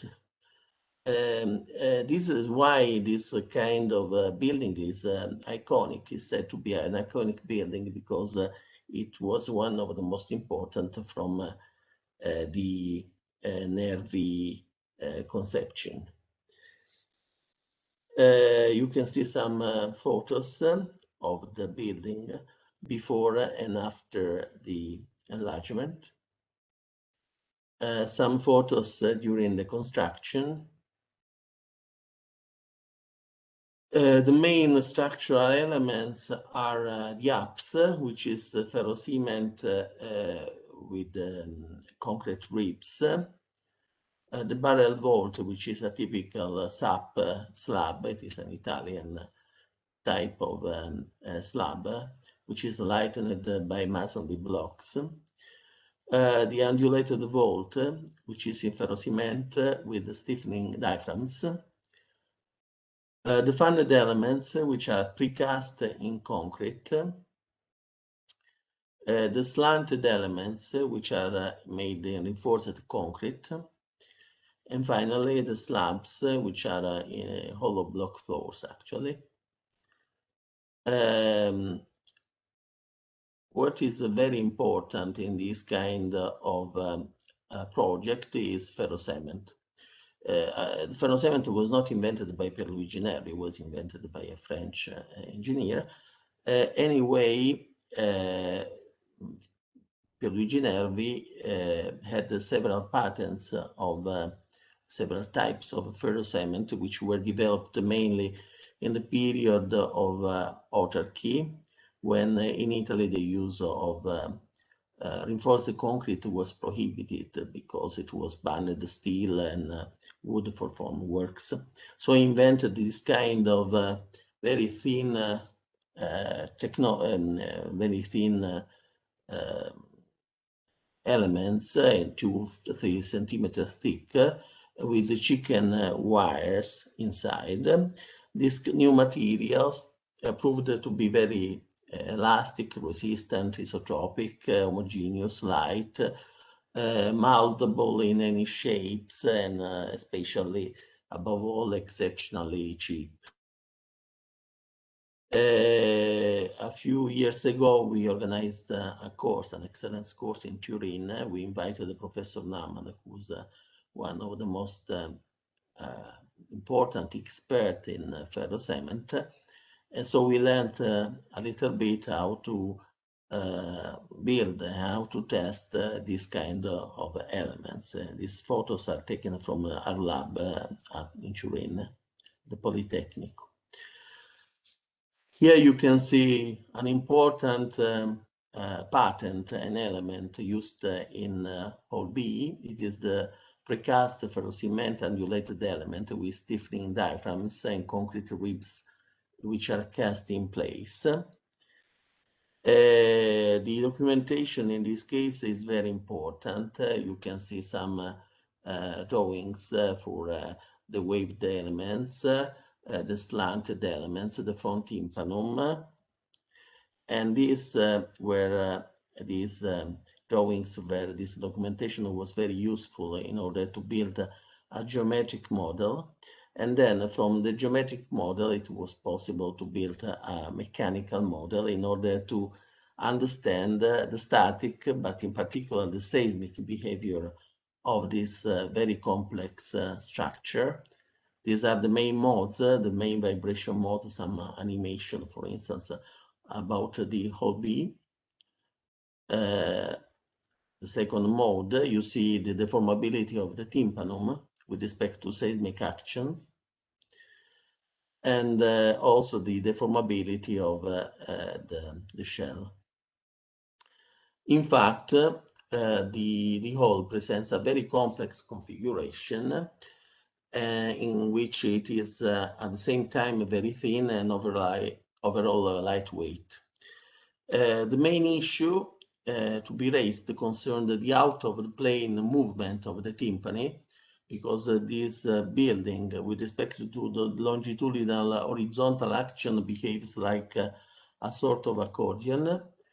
Another issue to be evidenced regards the modes of the undulated thin shell vault. A third element, which is shared with all architecture of those days, is the shear capacity assessment, which is very critical. In those days, designers were very confident with the capacity of concrete with respect with very capacity with respect to shear. New standards are much more required for a higher performance in this sense. We did some seismic calculation in several scenarios. For instance, low intensity seismic event. In this case, we would have the collapse of the infill walls of the tympanum, which confirmed to be the more critical element.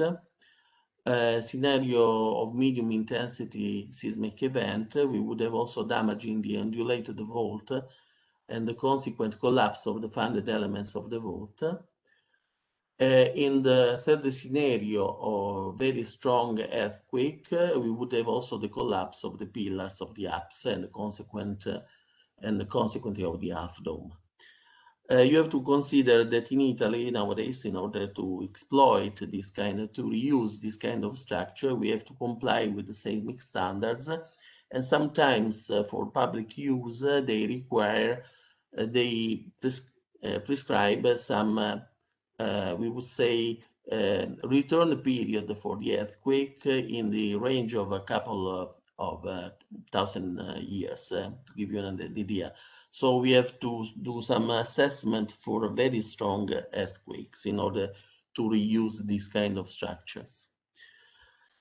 Now we are going to talk about Hall C, which was built between 1949 and 1950. Hall C measures smaller, 65 by 50 meters, more or less. The large pavilion vault rests on 4 arches inclined according to the resultant of the thrust of the vault. The perimeter slab system was conceived to balance the thrust of the vault. You can see some figures. You can compare also with the Orvieto hangar, but could be the same also Orbetello hangars, which now afterwards were destroyed, but the structural conception is very similar. Please notice also this discontinuity in order to improve lighting. This is a very critical element from the seismic point of view, this discontinuity between the cap, the ferrocement cap, and the ribs without infills. We did also in this case simulations. In this case, the arches are very important component and rule the behavior, the seismic behavior of this structure. You can see also some further diagrams here. We can say that the out of the plan movements of the arches constitute a serious vulnerability factor for this hole, as may induce overturning, interaction, or even hammering between structural and non-structural elements. The non-structural elements are in ferrocement, and so they are quite brittle. Another critical aspect lies in the bending or translational mode of the rigid cap of the roof, as I said before, with respect to the deformable contour ribs. This is a low ductility mechanism, And in this case, the ribs can be affected by local interaction with the roof. We would call this in earthquake engineering as a soft story mechanism, which is a very dangerous mechanism for the building. The third problem is the same as before, because as said before, the shear reinforcement is insufficient. You can see the stirrups, but actually the diameters are very small. We started this problem from the structural health monitoring perspective in order to make a diagnosis of the structure.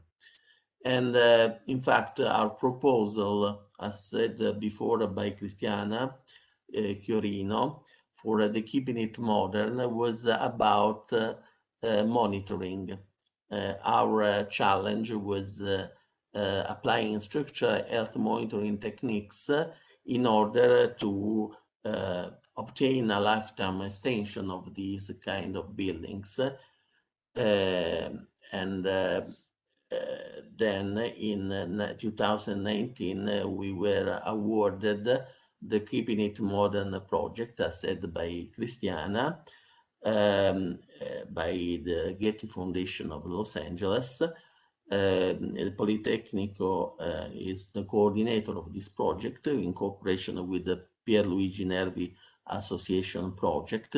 Some university, international and national university, for instance, University of Miami, with the Professor Nanni for ferrocement, and the Institute of Architecture of Venice for restoration, but many industrial partners too, for instance, Buzzi Unicem for cement, but also other companies which are mainly involved in restoration.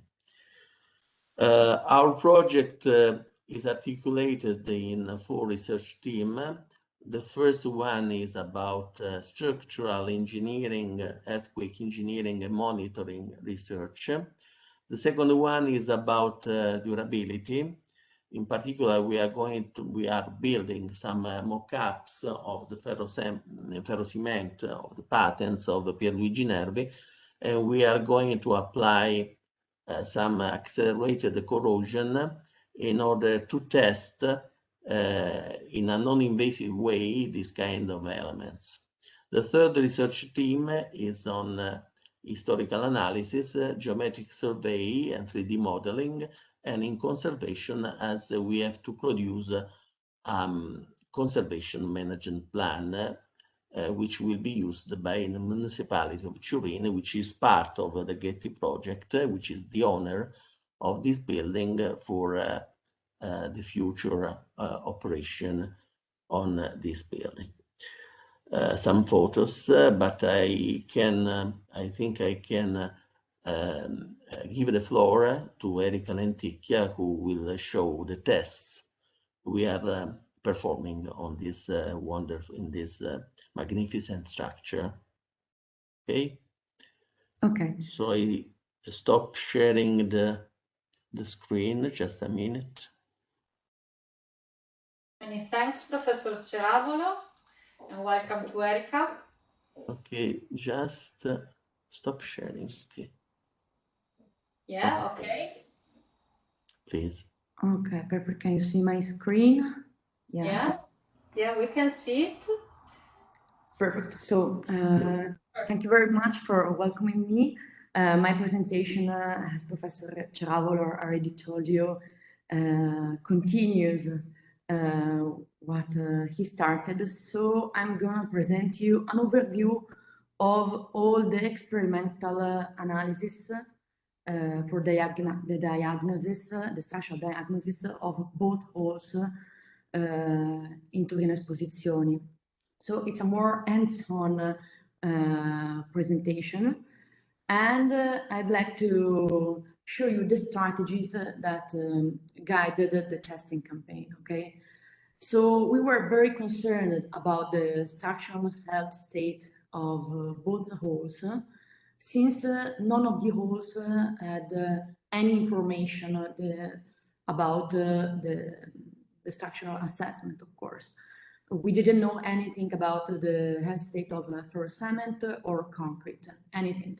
So we didn't even have a geometrical survey, that we could use. So the Keeping It Modern project started analyzing both halls with a very in-depth analysis.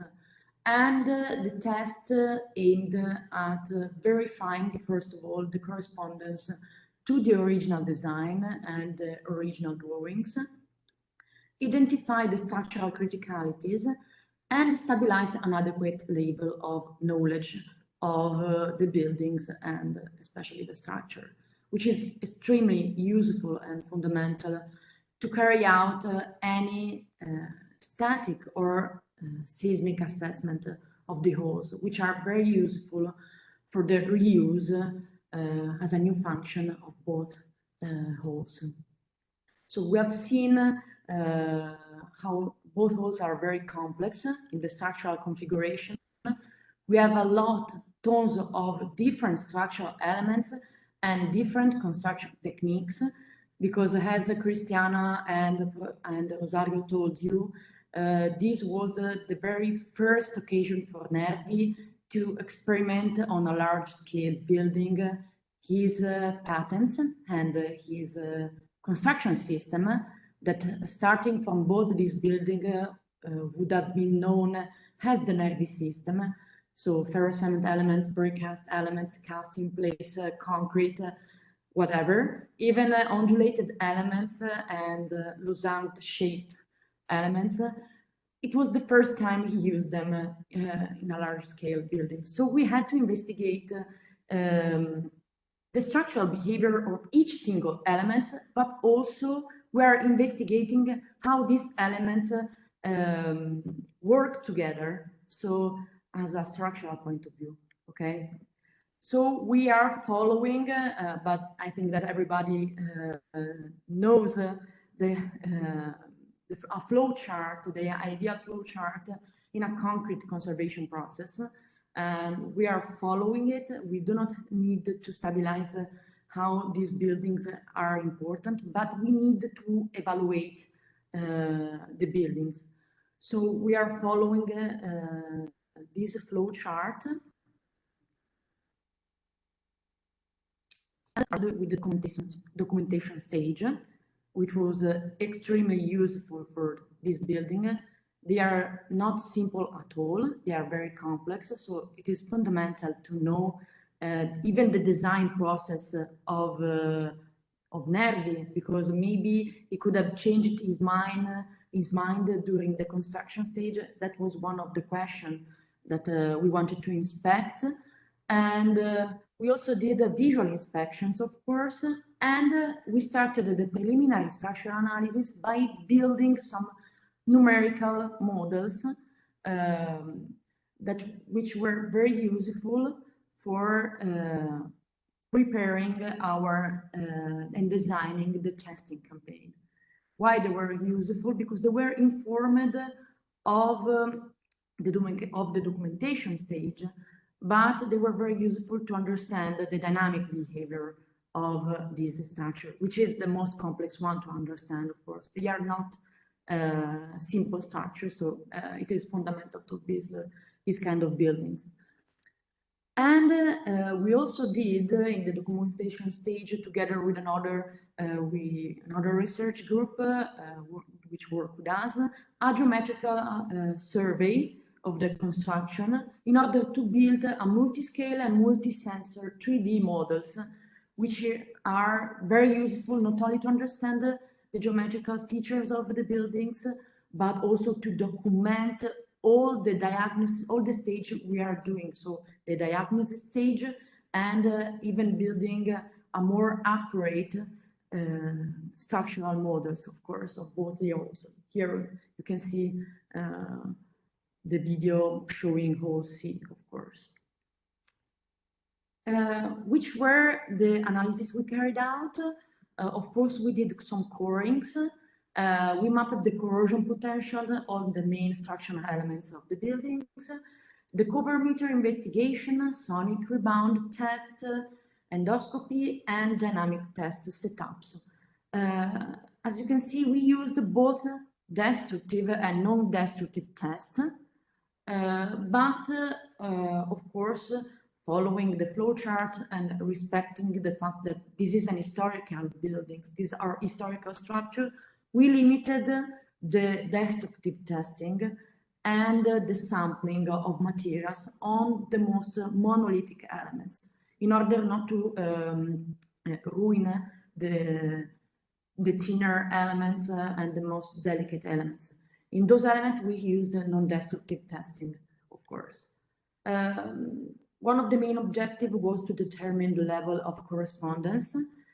Here on the right, you can see a scheme that Nervi drew, a drawing which he highlighted a different kind of concrete on the arch, on one of the elements. But we were not sure that this configuration was realized, actually.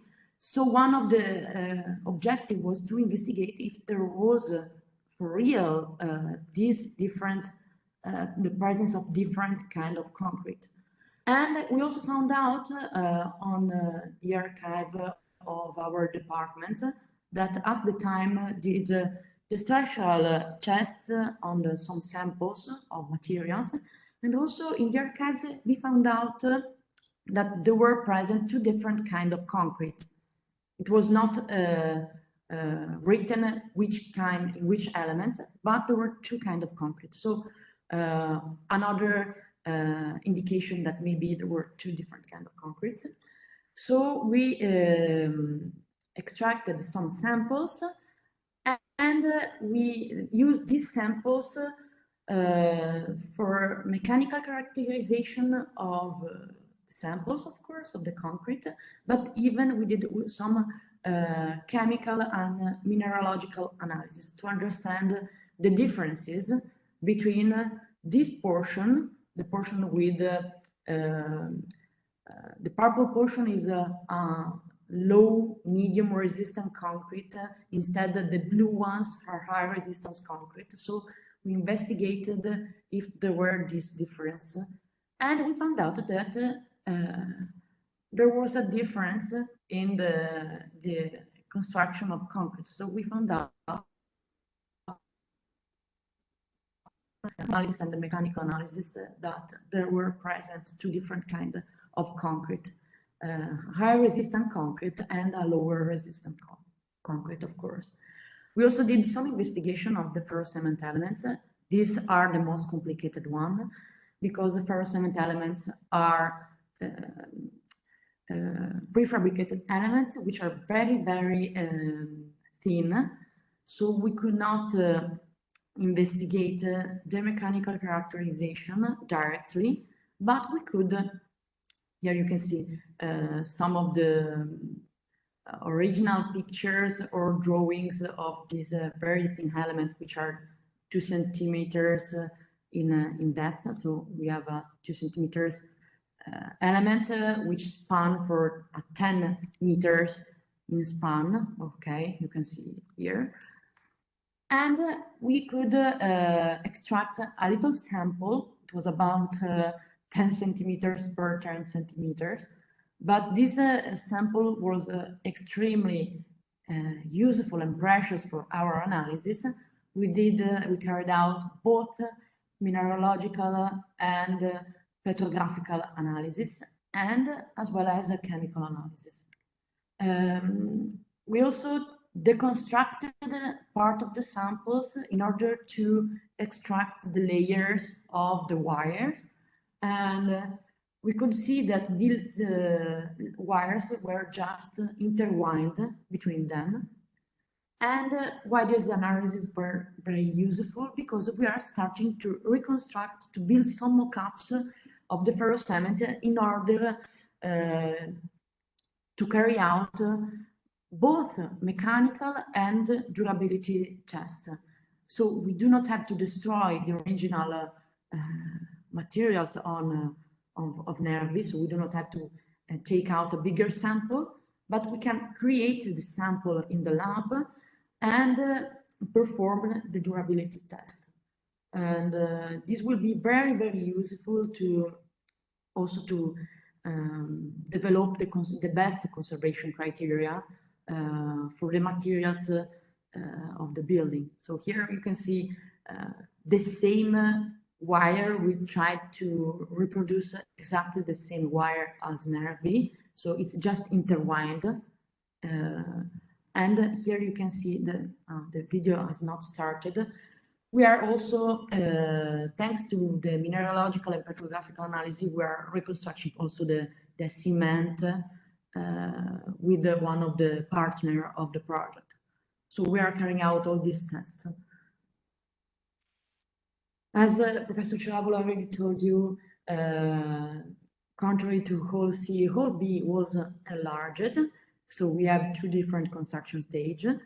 And at this construction stage, there is a difference not only horizontally, of course, starting from the apse and to the main facade, but we find out also different construction phase stage, of course, vertically. And the design of the testing campaign needed to investigate if there were some differences even vertically and not only horizontally. I'm not showing you the concrete sample. The strategy is the same as hall C, but here you can see another important stage of the investigation, which are investigating the correspondence of the rebars in the main structural elements. In this case, the slanted pillars, which are very complicated. On the upper half of the picture, you can see a reproduction of the rebars of these elements designed by Nervi. And here you can see the mapping by means of georadar of the actual state of these rebars. We also carried out the dynamic tests, which are non-destructive tests, which are very useful to investigate the dynamic behavior and the dynamic characteristic of the structures. And these tests will be used to calibrate the numerical model and to structural behavior of the buildings, to carry out both the static and the dynamic assessment of the structures, which are extremely complex. So as you have seen in all the presentation of today, 20th century buildings can be very large and complex systems. And also that these kind of buildings usually were not conceived accounting for seismic action. In order to reuse this building, it's very important and fundamental to carry out an assessment of their performance. And so also the design of the testing campaign must reflect the complexity of this building. So you have to carry out as much tests as possible, and also different kind of tests, such as the destructive and non-destructive tests, and to integrate them in order to have a comprehensive understanding of the buildings, and also to better perform the best conservation plan of the halls. Thank you very much. And if you have any question for both me and Professor Ciravolo, we are here to answer them, of course. Many thanks, Erika.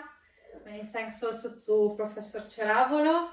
So if you have any question, please write them in the chat, and we are going to read them. Don't be shy.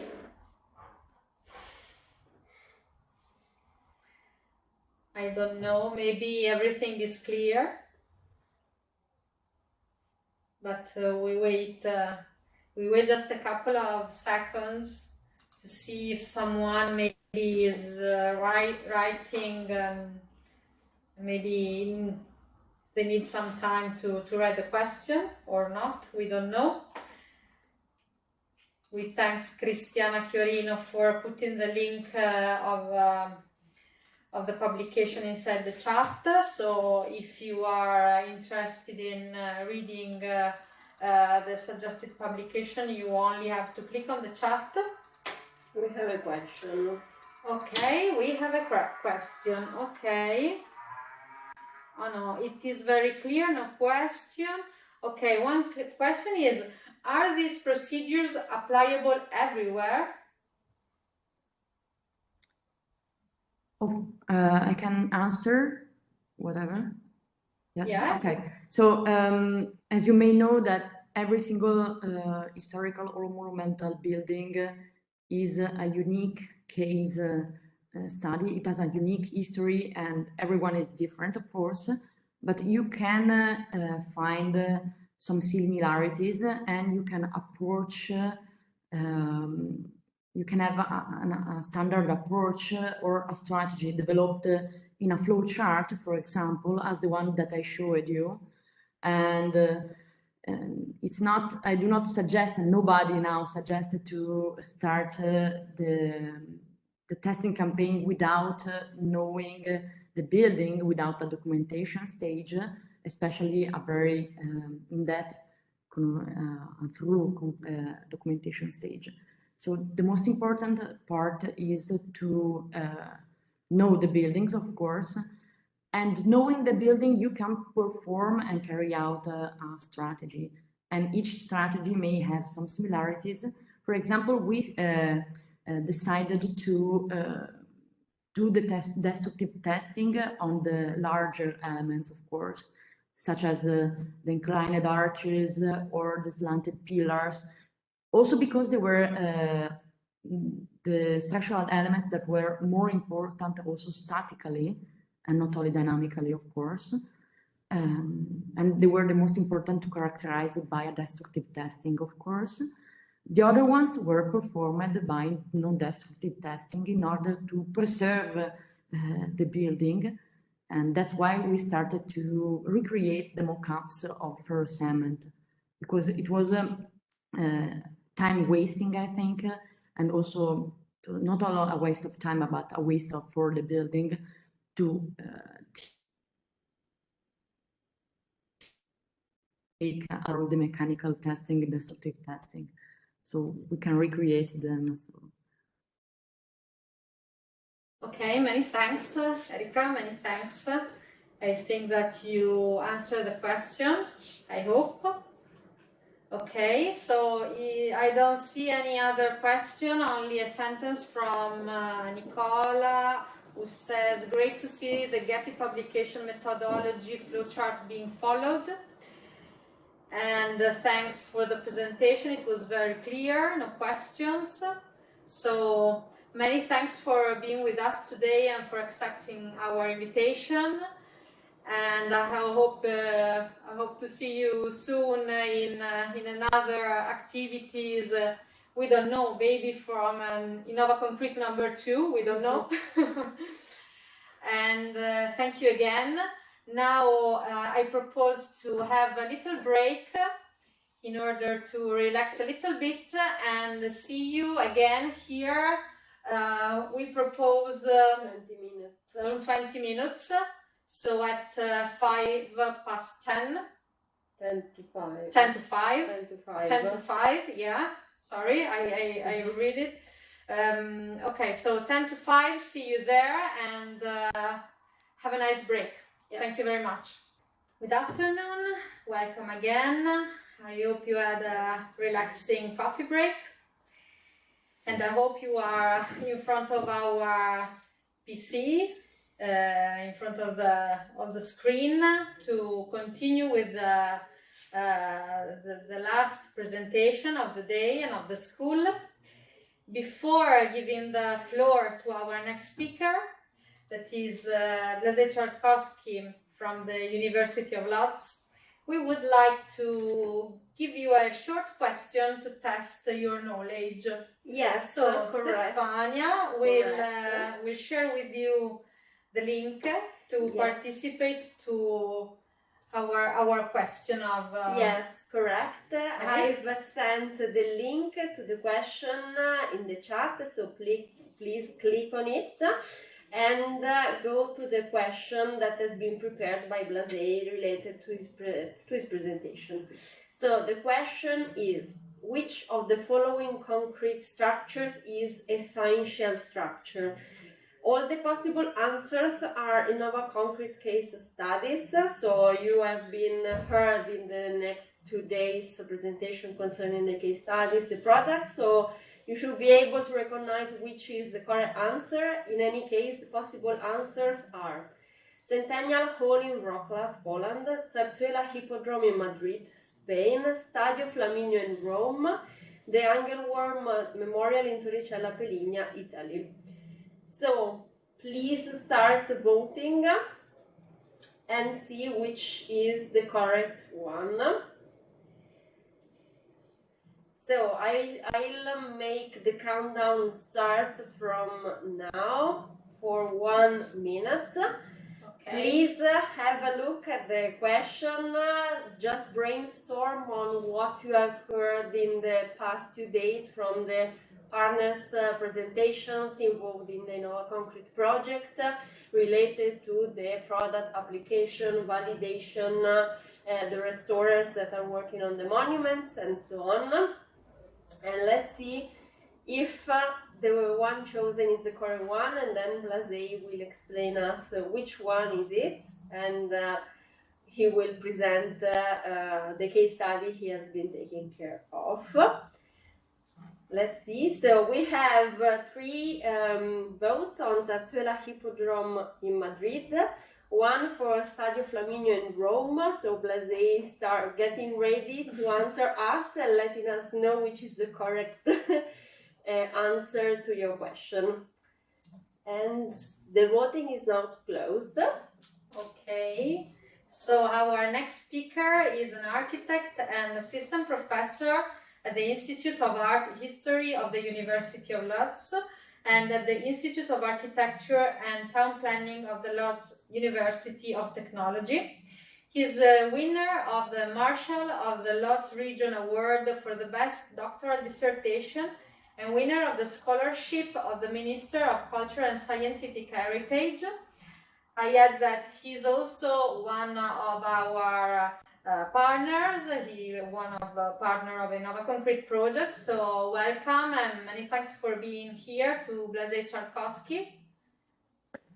Hello, hello everyone. Thank you for giving me the possibility, the opportunity to speak. Shall I give the correct answer to the question or not? Yeah, please. Yes, it was Zarzuela Hippodrome. Even today, it was mentioned that those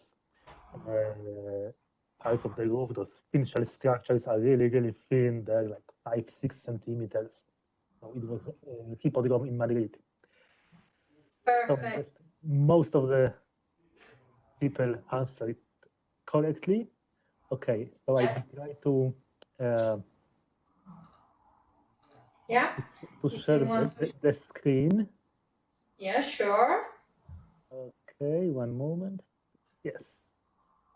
Okay.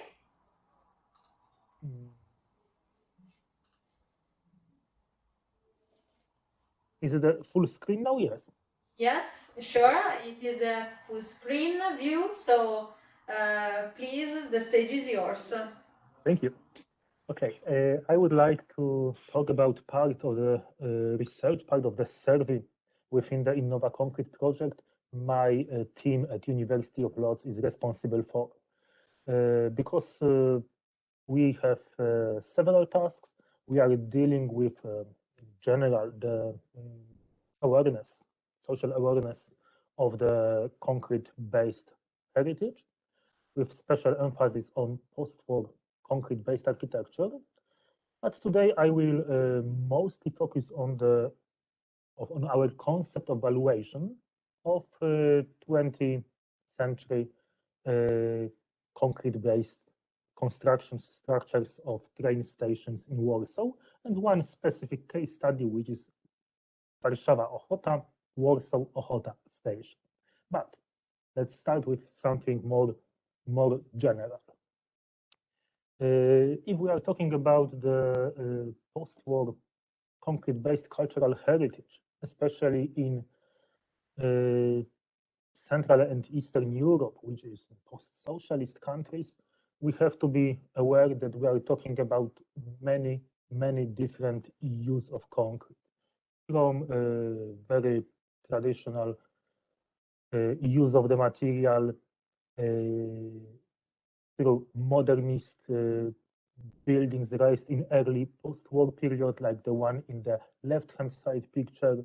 Then we have few years of socialist realistic architecture, where we have,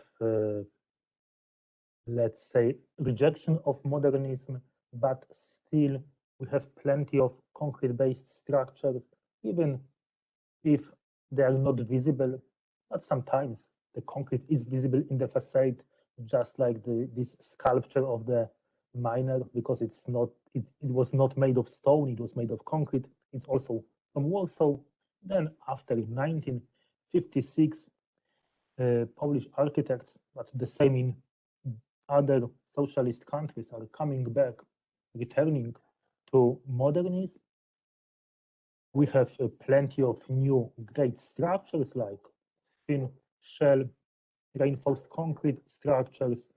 We have early experiments with prefabrication, and then in mid-60s, prefabricated technologies, especially large panel system, is the most dominant one. And you can see examples of use of those prefabricated systems in the right-hand side pictures. It's quite important to emphasize those diversity, because especially in Central and Eastern Europe, when people are thinking about concrete-based architecture, concrete-based heritage, they are thinking about multifamily housing raised in prefabricated technologies, which is not true, or at least it's not the whole truth. But when we were as a team at University of Lodz discussing the problem of concrete-based architecture in post-war Poland and in post-war Central and Eastern Europe, we decided that something very special, something very unique are thin shell structures. Of course, they were invented in Western Europe some years earlier in the interwar period, but after World War II, in socialist countries, they became somehow a symbols of technical innovation. And here you can see different use of those technologies, from very small details like this reinforced concrete shell, which is a canopy over the entrance to the university building. It can be a roof over the spanning the large space inside the industrial building, the picture in the middle, or it can be a self-supporting structure like the church on the right-hand side picture. So we have different manifestations, but the same idea, the same concept. Self-supporting structures, thin shell structures, very dynamic, very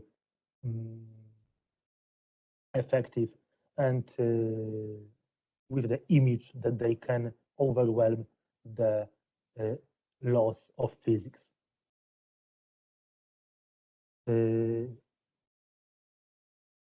often when we are considering the architecture in post-war Eastern Europe, Central and Eastern Europe, the former so-called Eastern Bloc, we think about the Iron Curtain. So the very strong division between Western capitalist world and Eastern socialist one. Of course, it is true, people had bigger and smaller problems with going abroad. It depended on the period of time. And architects were somehow separated from the new technologies from the West, but it doesn't mean that they were not aware of what was going on. For example, in Spain, here you can see some pictures presenting that in late 50s, early 60s in Poland, information concerning modernist concrete-based architecture were published in architectural magazines. There were articles about the new technologies in general. There were articles about specific designers like Rocha, like Candela. You can see on the left-hand side a small picture of the Rocha Institute. In the middle, we can see this nice reinforced concrete thin shell roof over the Zarzuela state hippodrome. So, thin shell structures became somehow trendy. They looked urgent, they looked very sophisticated, and as I said, due to the fact that they do not need many supporting elements, they look like they deny the laws of physics. It's also quite important that the shapes can be very, very dynamic. There is no coincidence that many of those structures were used in buildings related to the movement or to new technologies. Here you can see 3 stations. In the middle, we have a ferry station.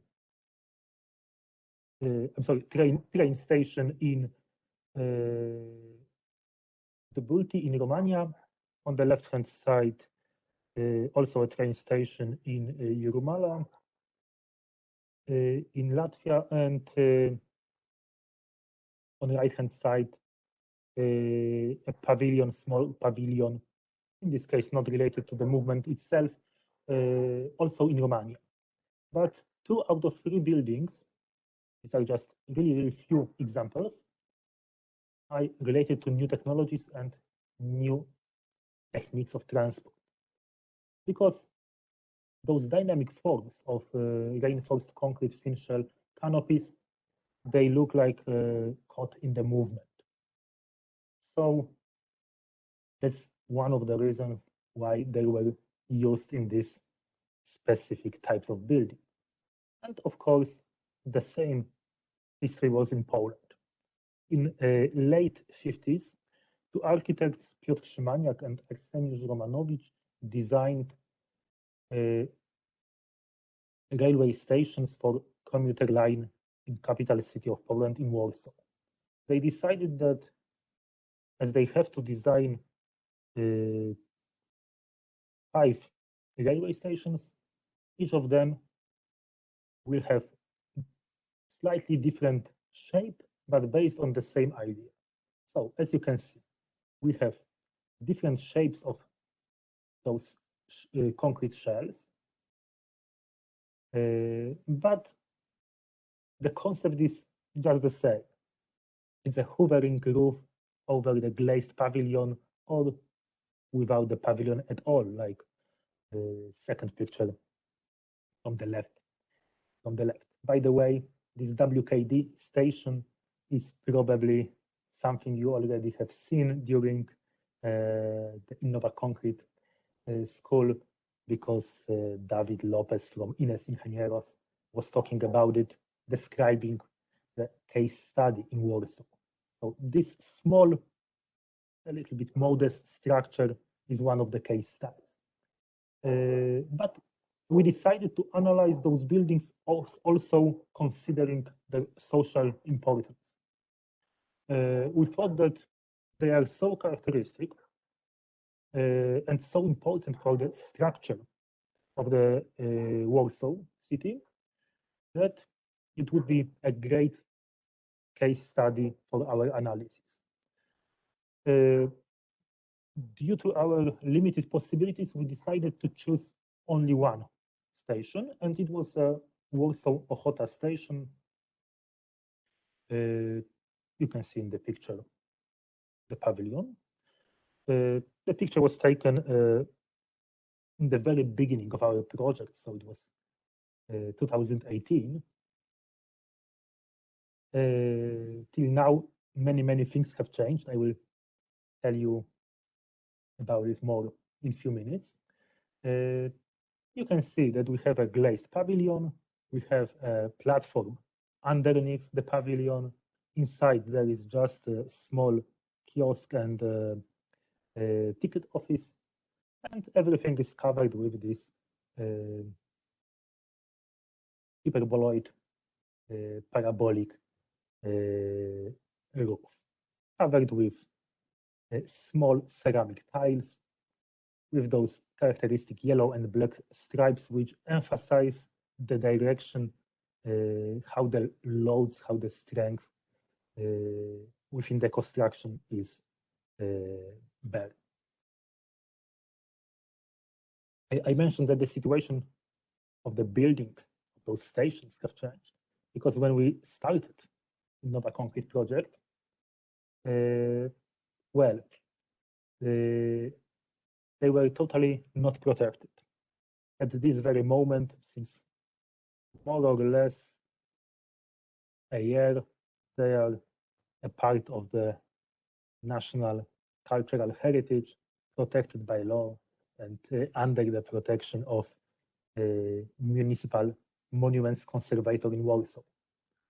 So we already have some proofs that social awareness of post-war concrete-based heritage in Poland is increasing. But let's go further with the story about Warsaw Ochota Station. When this building was constructed and the works were completed in 1963, it was one of the icons of New Warsaw. Warsaw, which has some ambitions, which wanted to be seen as modern city, modern capital, and you can see that those glazed, lightened during the night pavilions were a perfect match for this idea.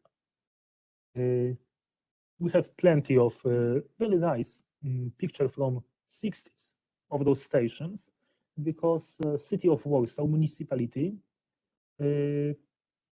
hired a professional photographer to make this kind of, let's say, propaganda pictures. So it also shows us now how important those relatively small, modest buildings were for authorities in the mid-60s.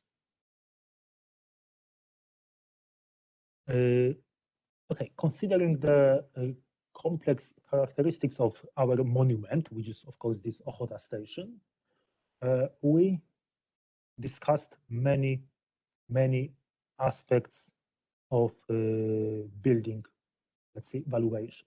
We analyzed what was related to the past, which is form, construction, function, and idea which stands behind the structure. We discussed the things related to the present, which is the impact of the environment, but also the estimation of the value of the building. And we try to make recommendations for the future, which have to be based on the social meaning and social awareness of the building's value. So let's start with this study, which had two parts. One was related to the environment. So we made in situ survey with a large group of people who were asked to evaluate different aspects of the station depending on the view. Of course, the results which tell us that this chaotic environment with many different buildings of different scale have impact on our building, on the perception of our building, that's something obvious. But at the same time, we realized that people are finding many values, a lot of quality and many values in this building itself. So the more visible the station was, the better the perception was. Here you can see that we divided our, let's say, aspects to be evaluated in different groups related to the architecture, to the aesthetics, to the function, and to what we called social values. And second, and the most important part of this social evaluation was the valorization of, in general, 20th century concrete-based cultural heritage, and in this specific case, one of the railroad stations in Warsaw. We divided our survey into 3 stages. First was a contingent valuation method with some other elements, but we asked a really large group of people about Warsaw railway stations. They had to, let's say, prove if they can recognize the shapes of the stations and if they find them attractive, if they find them important for the structure of the city, and in the end, if they are willing to pay, I will explain it later, to keep them. Then, after this first open stage, we made a quantification, which was a cost-benefit analysis, and we have chosen the scenarios for the future, the possible scenarios for the future. Because I have to add that in the first stage, this large group of people also had to choose the best, in their opinion, of course, the best scenario for the future of the Ochota station. So then we calculated, we found out which scenarios were the most dominant, and in the end, we asked experts, which were people representing professions dealing with heritage, with investments, which evaluated our scenarios and justified their opinions. So let's see how it worked. These are results of this very first part of the survey when around 250 people, different groups, different age, decided that the preferable situation, in their opinion, is that the station remains a station, but is renovated. The second most popular scenario was that the station is still maintaining its primary function, so it is a station, but this pavilion on the top is dedicated to a small art gallery. It's quite interesting, scenario 6, which is in fact the demolition of the station and replacing it with the shopping mall. All of those scenarios, those positive and negative ones, are based on real life cases because, for example, one of those reinforced concrete financial structures in Warsaw, on Warsaw commuter railway line, was demolished in early 90s and replaced with shopping mall. We also have one of those pavilions which became kind of a cafeteria or a bar. So people decided, we have chosen the best scenarios, the most popular ones, we have chosen those where people were most willing to pay for, because we asked them simply if, for example, creating a art gallery in the station requires that you pay, for example, 10 Polish zlotys a year in taxes, would you do that? Or if it requires 100 or something like this. So people were just trying to imagine how much money can they spare or can they give to the authorities to keep this building alive. And what is quite interesting is that from the financial point of view, because it was not only calculated on, let's say, people declarations. Later, we have confronted it with the estimation of the cost of adaptive reuse of the building, for example, for the cafeteria or clubhouse or a museum. So we make the simulation of the cost of this investment, and we try to make the expectation of costs and expenses in 5 years span. So we had relatively a lot of data, and what is quite surprising and was also surprising for us is the fact that the biggest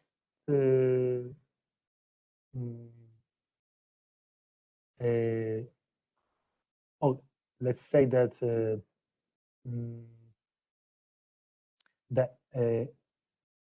yes, the biggest rate of return is when the station is turned into a small art gallery, but keeping its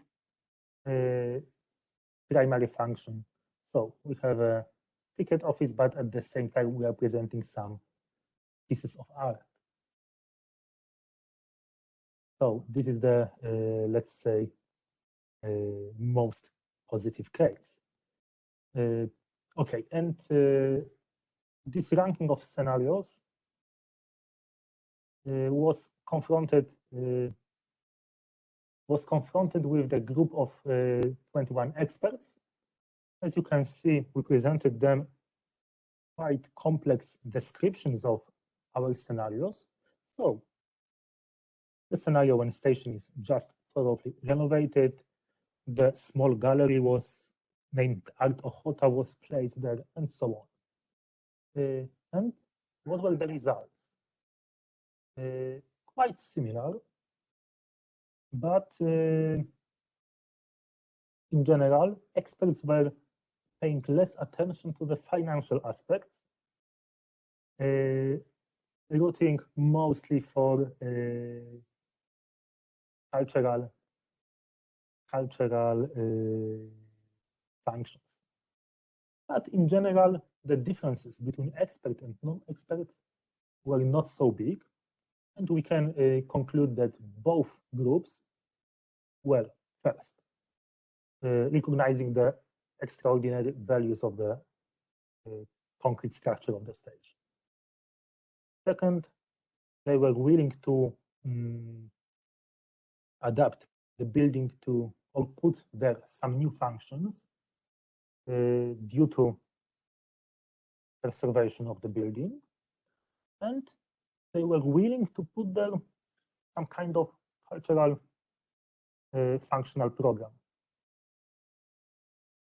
We suppose that it's, of course, effect of other investments quite similar to our proposal, which are already working in Warsaw. You can see another commuter line station in Warsaw, Warsaw Powiśle. We have a cafeteria, we have a place for some cultural activities there. So people who already are aware that these nice concrete structures, concrete canopies can be a scene for some cultural events, they are more willing to, let's say, copy and paste this solution in other situations. To conclude, the results are very positive, both concerning the average respondents who were willing to keep this station renovated or adapted for some cultural purpose, as the expert panel, the expert discussion, which provided us with very similar results. And here you can see the visualization of probably nearest future, as the Polish Railways, who are a stakeholder of the building, are planning to renovate not only the pavilion, not only the finished structure of the roof, but also they're planning to renovate the surrounding. Personally, I hope it will become something more than this sad empty space you can see in the picture. And as our survey proved, people from Warsaw expect something more. They expect some additional functions, and definitely they expect this concrete structure to be the most dominant part of the whole complex. Thank you very much for your attention.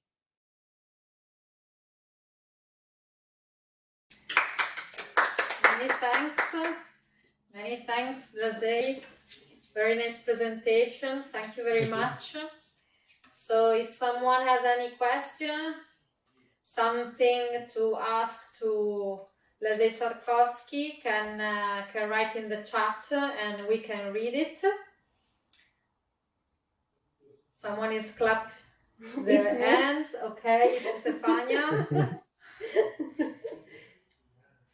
Okay. So for the moment, I've seen no questions. Great presentation. Thank you. Many thanks, Enrique.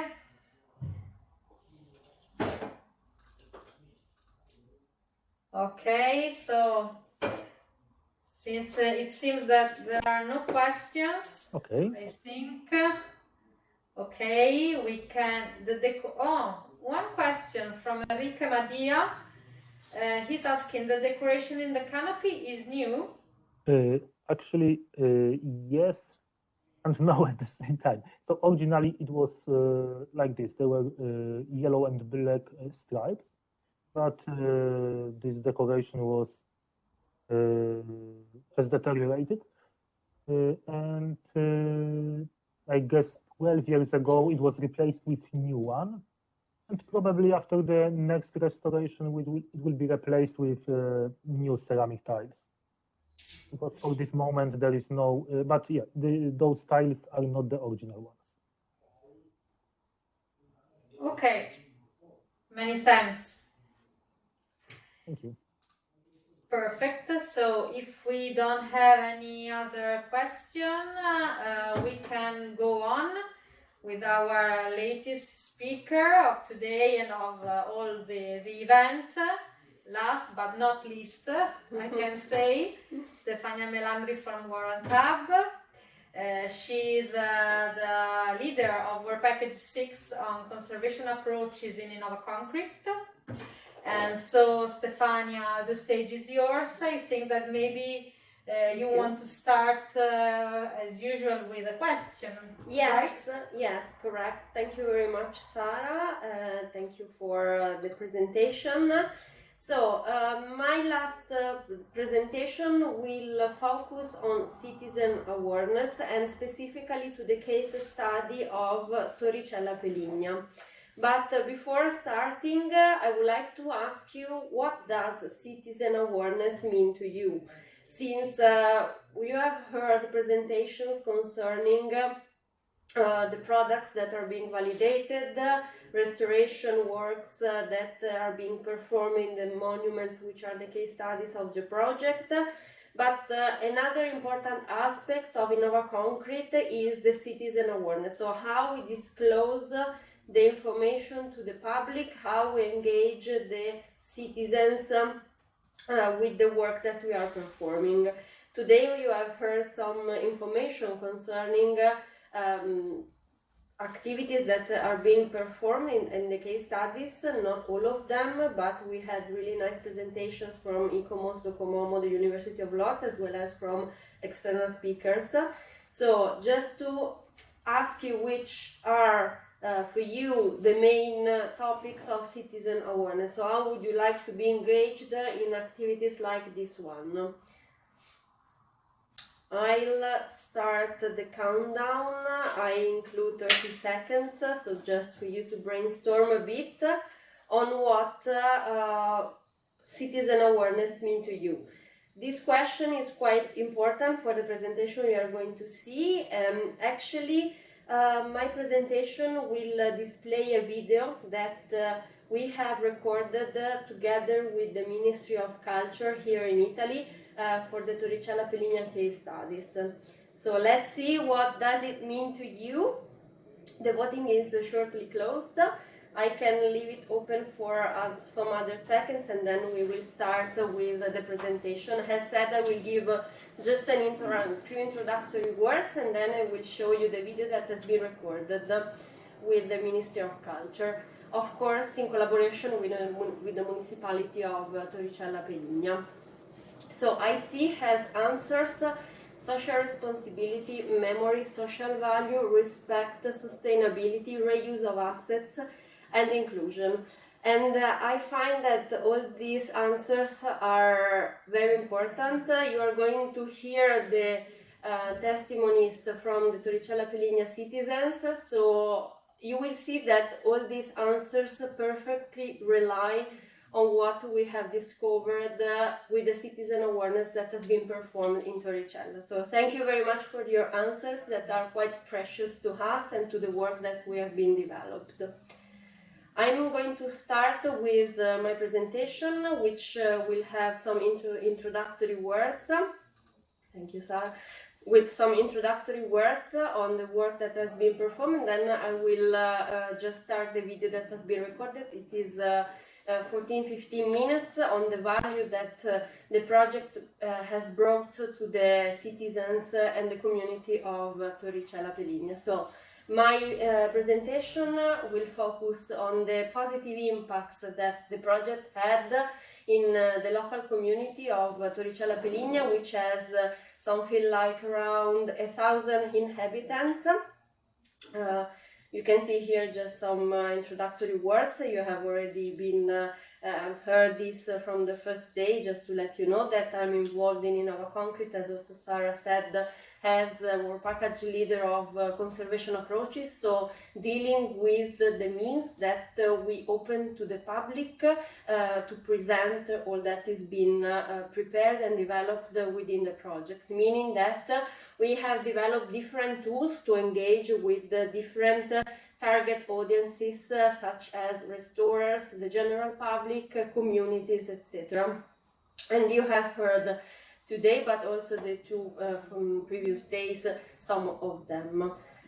Just to briefly highlight what we have achieved in Horizon 2020, because cultural heritage and its preservation has been a really important asset and a strategic topic for the Research and Innovation Program of the European Commission. They put more than 5 million euros in the project that have been funded that deal with the development of tools and methodologies for preserving tangible and intangible cultural heritage.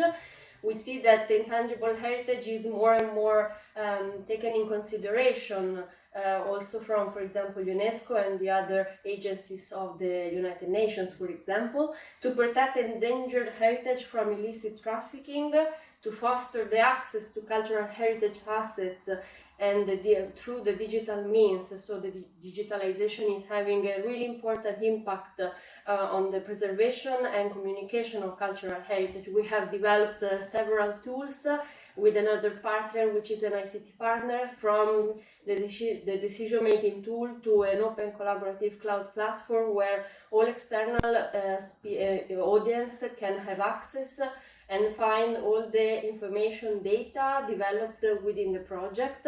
to virtual tours and other tools to engage the external audience. So we have seen that all these tools have been and are really relevant and important to disclose and present the results that we have achieved and that any other projects have actually achieved and have been worked on. To promote cultural tourism for regional socio-economic development, we have a partner, which is the Department of Geography from the University of Cadiz, that has developed an economic and social system to evaluate the value of concrete cultural heritage for the case studies, which are based in Spain, in particular the Hippodrome of the Zarzuela, as well as for the Instituto Torroja, for example. And lastly, to strengthen the cooperation between museums and heritage sites. Another important aspect here is also the improvement of coordination between the national research policies, so at the decision-making level with the local communities, citizens, and creative stakeholders. What does it mean? That from year to year, and now with the new research program, the stakeholder engagement, the social engagement, and the citizen awareness has had and is having a really huge impact more and more on the projects that are being developed. So since the laboratory work, the research field is really important, we need to we need to communicate it, and we need to engage the citizens in the work that has been done, because through this we continue to preserve what is being developed in the project. And we have actually assisted it in the case of Torricella Peligno, because many citizens didn't know about the monuments, and with the project they got to know it, so they actually got engaged with the activities that were performed, that have been performed for restoration. Just a brief highlight on the funding under Horizon Europe. The cultural heritage here has a specific cluster, which is the cluster number 2, dealing with culture, creativity, and inclusive society. So as you can see, from the Horizon 2020 to the Horizon Europe program, we have a specific cluster dealing with the social engagement and the cultural heritage activities and topics. This is quite important because it recognizes the importance of stakeholder engagement of any kind of target audiences to which the project address, the communication, the dissemination, and all the results that have to be presented to the public. Just a few words concerning Torricella Peligno Fallen Monuments, why we have decided to record this video. So basically, with the Ministry of Culture, we have brainstormed on the importance that the project had in the community. As I said, Torricella Peligno has really few inhabitants. It is a really small town, I would say village, in Abruzzo. It's in the mountains, so it's also in a difficult place to reach. And during the Second World War, it was included in the Gustav Line, which was the defensive line area that divided Italy in two, mainly. And the citizens suffered a really difficult time because they saw a great slaughter from the Nazis. And then the population decided from itself to build the angel and the tower monuments to the fallen. We would want to investigate what is the memory that has been preserved till today. So you will see that we have recorded some interviews to some key figures in the community of Torricella Peligno. We asked some questions concerning the memory, concerning what they reminded concerning the past years, what does they mean, so the monument, what does they mean to them up to today, so what is being preserved, what has been the path for the memory, so from the memory of the past years till today, what does they mean, and how the project impacted on the local community. Why? Because basically we have seen that the citizens, when there were the restorers' works, gathered around the monuments asking questions, and they started themselves to make some researchers, etc. And thanks to the project, also some missing documents from the National Archives have been retrieved. They were missing, so they were the municipality didn't know where these documents were, and thanks to the project they have been retrieved. So basically the project had a real impact on the community, and I would like to share the video that has been recorded in partnership between the Warrant and the Ministry of Culture, which are project partners of the project. So this video is a shorter one because we recorded some hours of interviews. We have shortened it in 15 minutes video to show you which is the impact of the project on the local community. So I'll start the video. I hope you enjoyed it.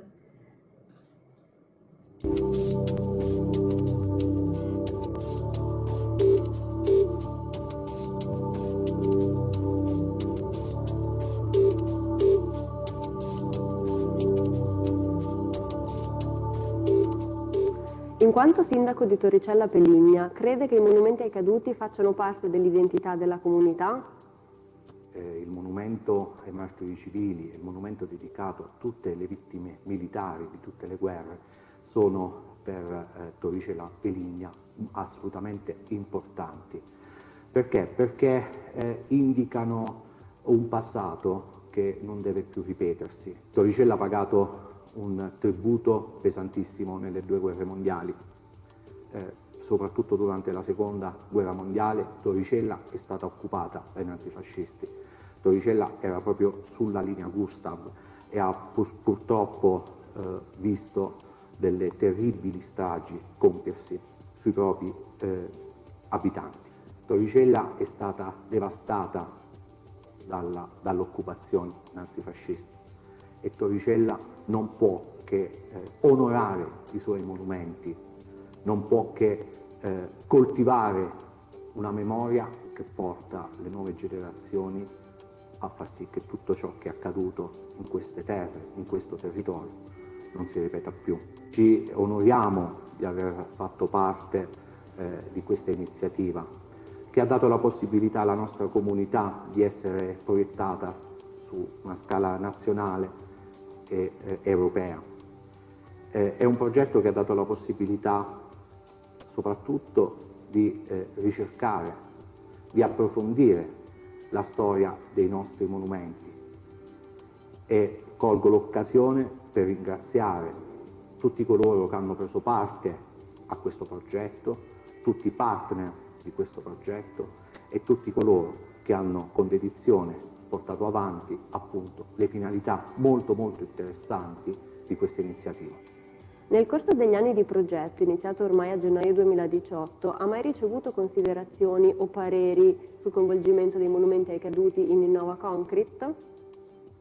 Partecipare a un progetto di questo tipo è per Torricella un momento di orgoglio importante e soprattutto significa riscoprire l'importanza della nascita dell'Unione Europea.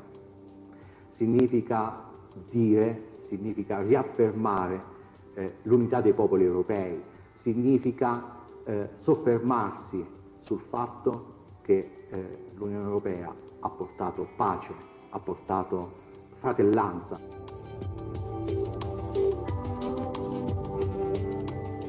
Sergio, ci può raccontare alcuni aneddoti che ricorda riguardo suo nonno Attilio Calabrese e suo zio Walter Sibona, che è l'ingegnere che ha progettato la torre? L'aneddoto che più mi piace raccontare di mio nonno, riguardante la torre in particolare, mio nonno si fece promotore di questa operazione pur essendo un grande mussoliniano. Riguardo mio zio, zio Walter, lui era ingegnere e anche lui in maniera completamente disinteressata fece tutto il progetto della torre, ovviamente non volle prendersi nulla per questo suo lavoro. Voi sapete che la torre inizialmente doveva essere ben più grande, però diciamo la raccolta che riuscì a ottenere, a fare mio nonno, con mio zio e con il resto della famiglia, non portò ai fondi necessari e quindi ci fu una revisione del progetto e quello che adesso c'è è il suo risultato. La cosa che a me piace molto di vedere è che la torre ha la forma di un faro. Circa 2 anni fa, parliamo di quando c'è stato Puteche Aperte, quella prima edizione, mi ritrovai davanti a uno dei cartelloni con tutto questo vostro progetto e allora mi si è riaccesa la lampadina, e per il paese, ma è anche, vogliamo dirlo, anche per la memoria di mio nonno, no? E di mio zio, di zio Walter. E quindi tornando a casa sono andato a scartaverla, insomma alla fine è uscito fuori questo faldone che quando l'ho aperto mi si sono aperti gli occhi, illuminati gli occhi, perché c'erano tutti i disegni originali del primo progetto della torre e poi credo anche della seconda parte. E la prima cosa che ho fatto, ho preso tutto il faldone, sono andato di corsa da Carmine Ticca, sono andato in comune e gli ho fatto questo regalo. Guarda Carmine, guarda che ho trovato. E quando lui ha aperto tutto ho detto ma non è possibile.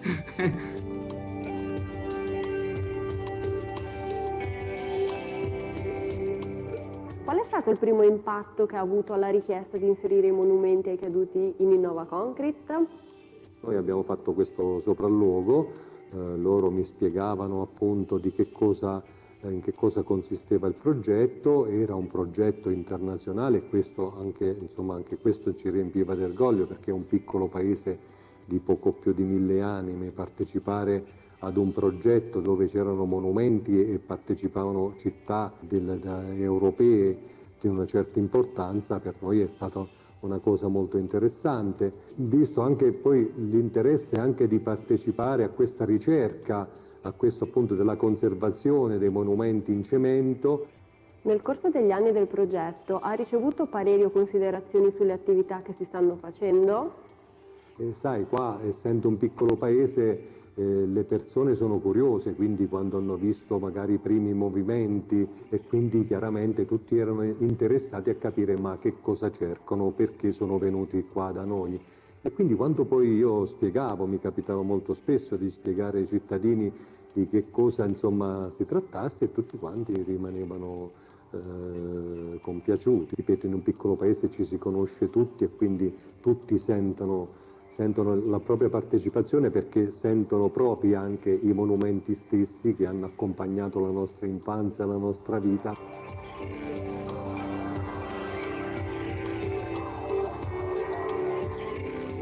Antonio, lei è un membro importante della comunità di Torricella Peligna. Collega il monumento ai caduti a qualche momento importante della sua vita? La pineta, ma il monumento, come lo chiamiamo noi a Torricella, il monumento semplicemente, non la vittoria, l'angelo della vittoria, no, per noi è il monumento. Lì ci riuniamo con le chitarre e suonavamo e cantavamo. Diciamo, la nostra estate era improntata proprio su quelle serate che noi passavamo sotto il monumento. E ogni volta che vado a Torricella una seduta sugli scalini la vado a fare sempre. Lei continua un po' la sua attività appunto a Torricella in quanto è il gestore della pagina Facebook Puteche Aperte. Nell'edizione del 2019 il progetto europeo Innovaconcrete ha fatto un'esposizione alla pizzeria da Vincenzo. Può raccontarci cosa le hanno scritto in merito sulla pagina che gestisce?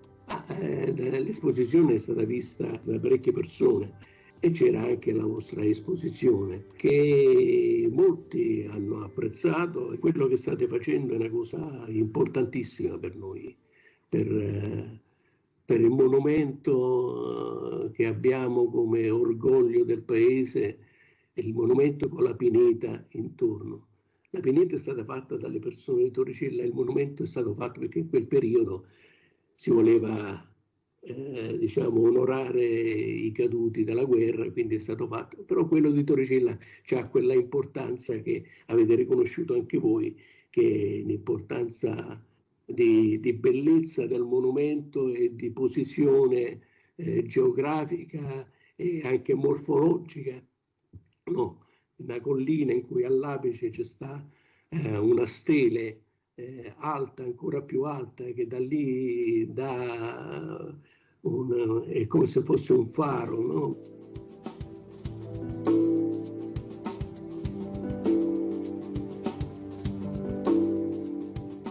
valuta l'approccio utilizzato dal progetto sui monumenti ai caduti di Torricella, che sono caso studio di Innovaconcrete?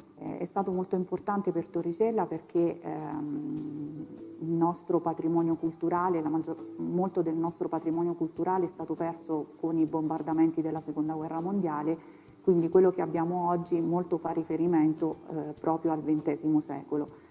Per questo motivo il progetto da una parte ha valorizzato anche agli occhi di noi cittadini quello che era qui presente all'interno del territorio di Torricella. È stato molto importante perché a noi magari mancavano alcuni approfondimenti dal punto di vista delle fonti, quindi questo approfondimento è stato fatto ed è stato portato avanti anche grazie al progetto che ci aiuterà sicuramente insomma, a preservare quello che grazie al progetto è stato studiato. E per la popolazione è stato importante perché nel momento in cui, anche grazie ai social ad esempio, nel momento in cui magari noi postavamo alcune foto o davamo alcuni spunti su quello che stava accadendo, immediatamente c'è stato il riscontro. Personalmente, avendo viaggiato e comunque girando un po', insomma, avendo visto diverse culture, vedere le possibilità che abbiamo in questo piccolo posto mi fa pensare a tante cose, tante belle cose, un futuro per questo posto, questo paese.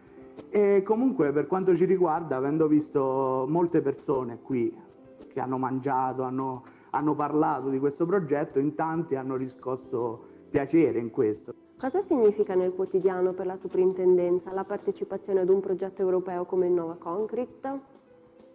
Partecipare ad un progetto europeo per una soprintendenza significa innanzitutto avere l'opportunità di mantenere rapporti ampi in una rete di specialisti e ovviamente internazionale e quindi di non solo confrontare le proprie competenze e le proprie conoscenze, ma anche di acquisirne, e oggi sappiamo che la ricerca ha tanto più valore quanto più è frutto di un team dove si possono intersecare competenze, conoscenze e professionalità di campi diversi. Quali sono gli impatti e le ricadute?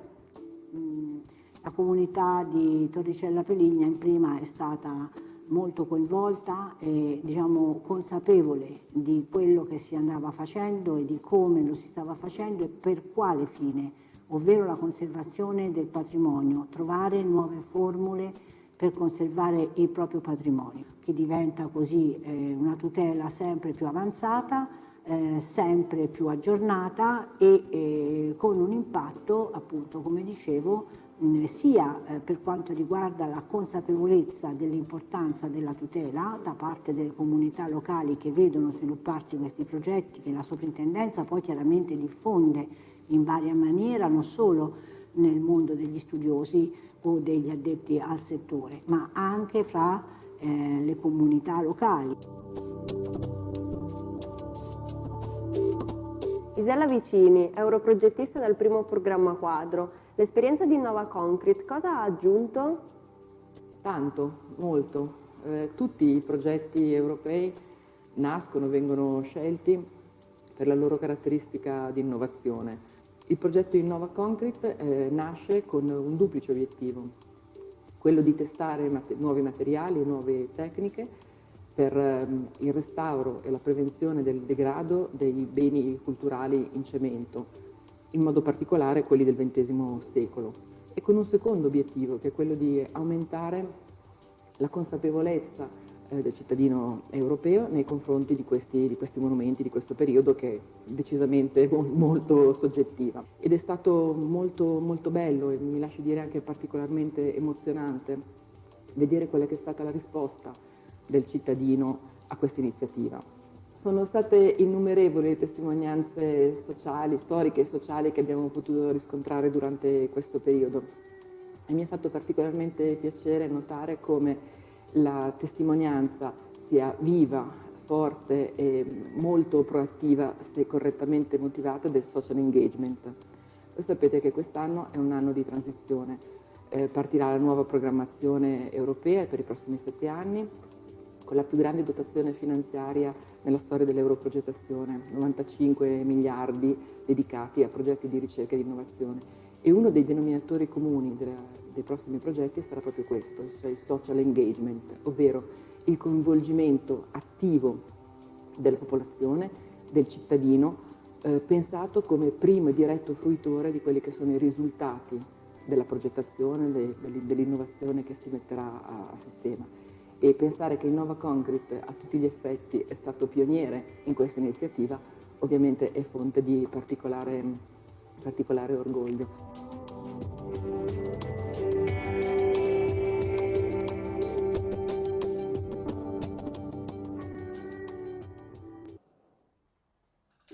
So thank you very much for having followed the video. I want to just let you know that we will record some additional interviews to the population.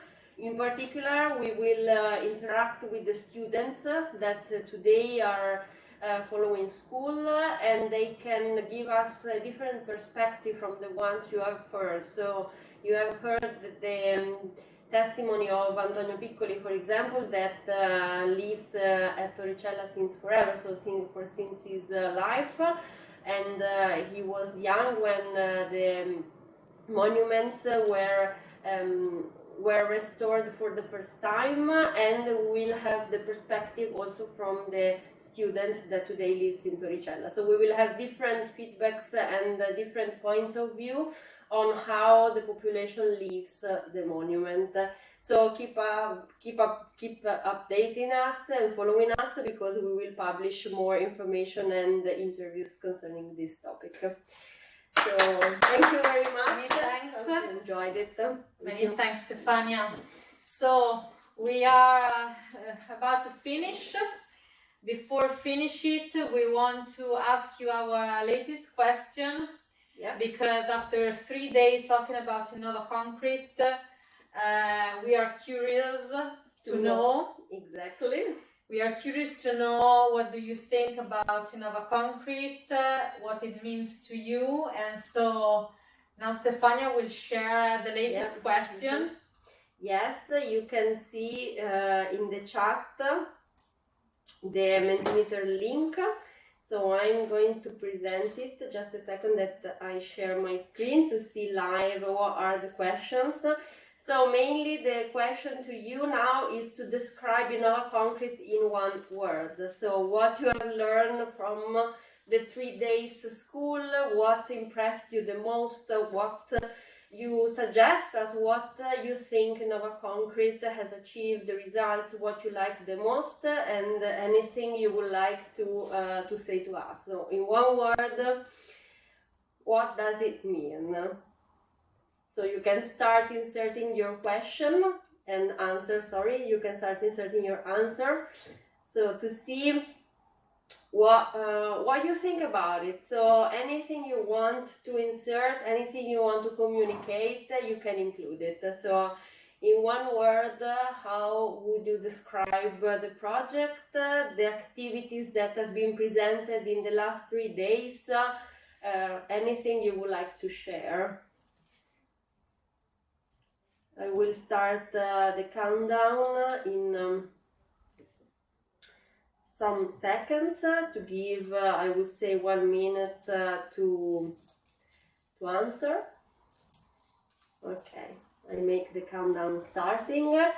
I really hope that you enjoyed the presentation that you have heard. You can see that this is a holistic project following from the lab research on the products, the application, the monitoring, but also the social and awareness aspects. So we engaged with the local communities. You have seen the video we recorded in Torricella, which is a really small one. It is a particular case study because all the case studies we have are located in big cities such as Warsaw, Madrid, and others, but Torricella is a really specific case study, so we wanted to transmit these particularities. That's why we decided to start recording interviews that can be seen from the population as a sort of preservation of memory. So the voting is closing, so we can see here the answers that you inserted, which are sharing, great, cultural heritage, innovation, preservation, futuristic, redemption, and informative. And perfect. Yeah, and we would really like to thank you very much concerning your answers, which we think are super. So they are great. Thank you. So many thanks for being with us. I remind you that next week you will receive a questionnaire. I hope you can answer our question. The question we will send you inside this questionnaire that will give you the possibility to win a flight to Cardiff to participate to the Innovaconcrete final workshop. The final workshop will be held from the 2nd to the 4th of December, and it will be the last event of this project that will end at the end of the year. So you don't have to miss it. If you cannot go to Cardiff, please follow the event online because it will be also live streamed. So I really would like to thank you very much for being with us. It has been a pleasure to host all such great speakers and presenters. It has been a pleasure to present this event with Stefania, so thank you for being with me in this journey, and I hope to see you all in Spain in December. Bye. Have a nice day. Thank you very much. Thank you. Bye.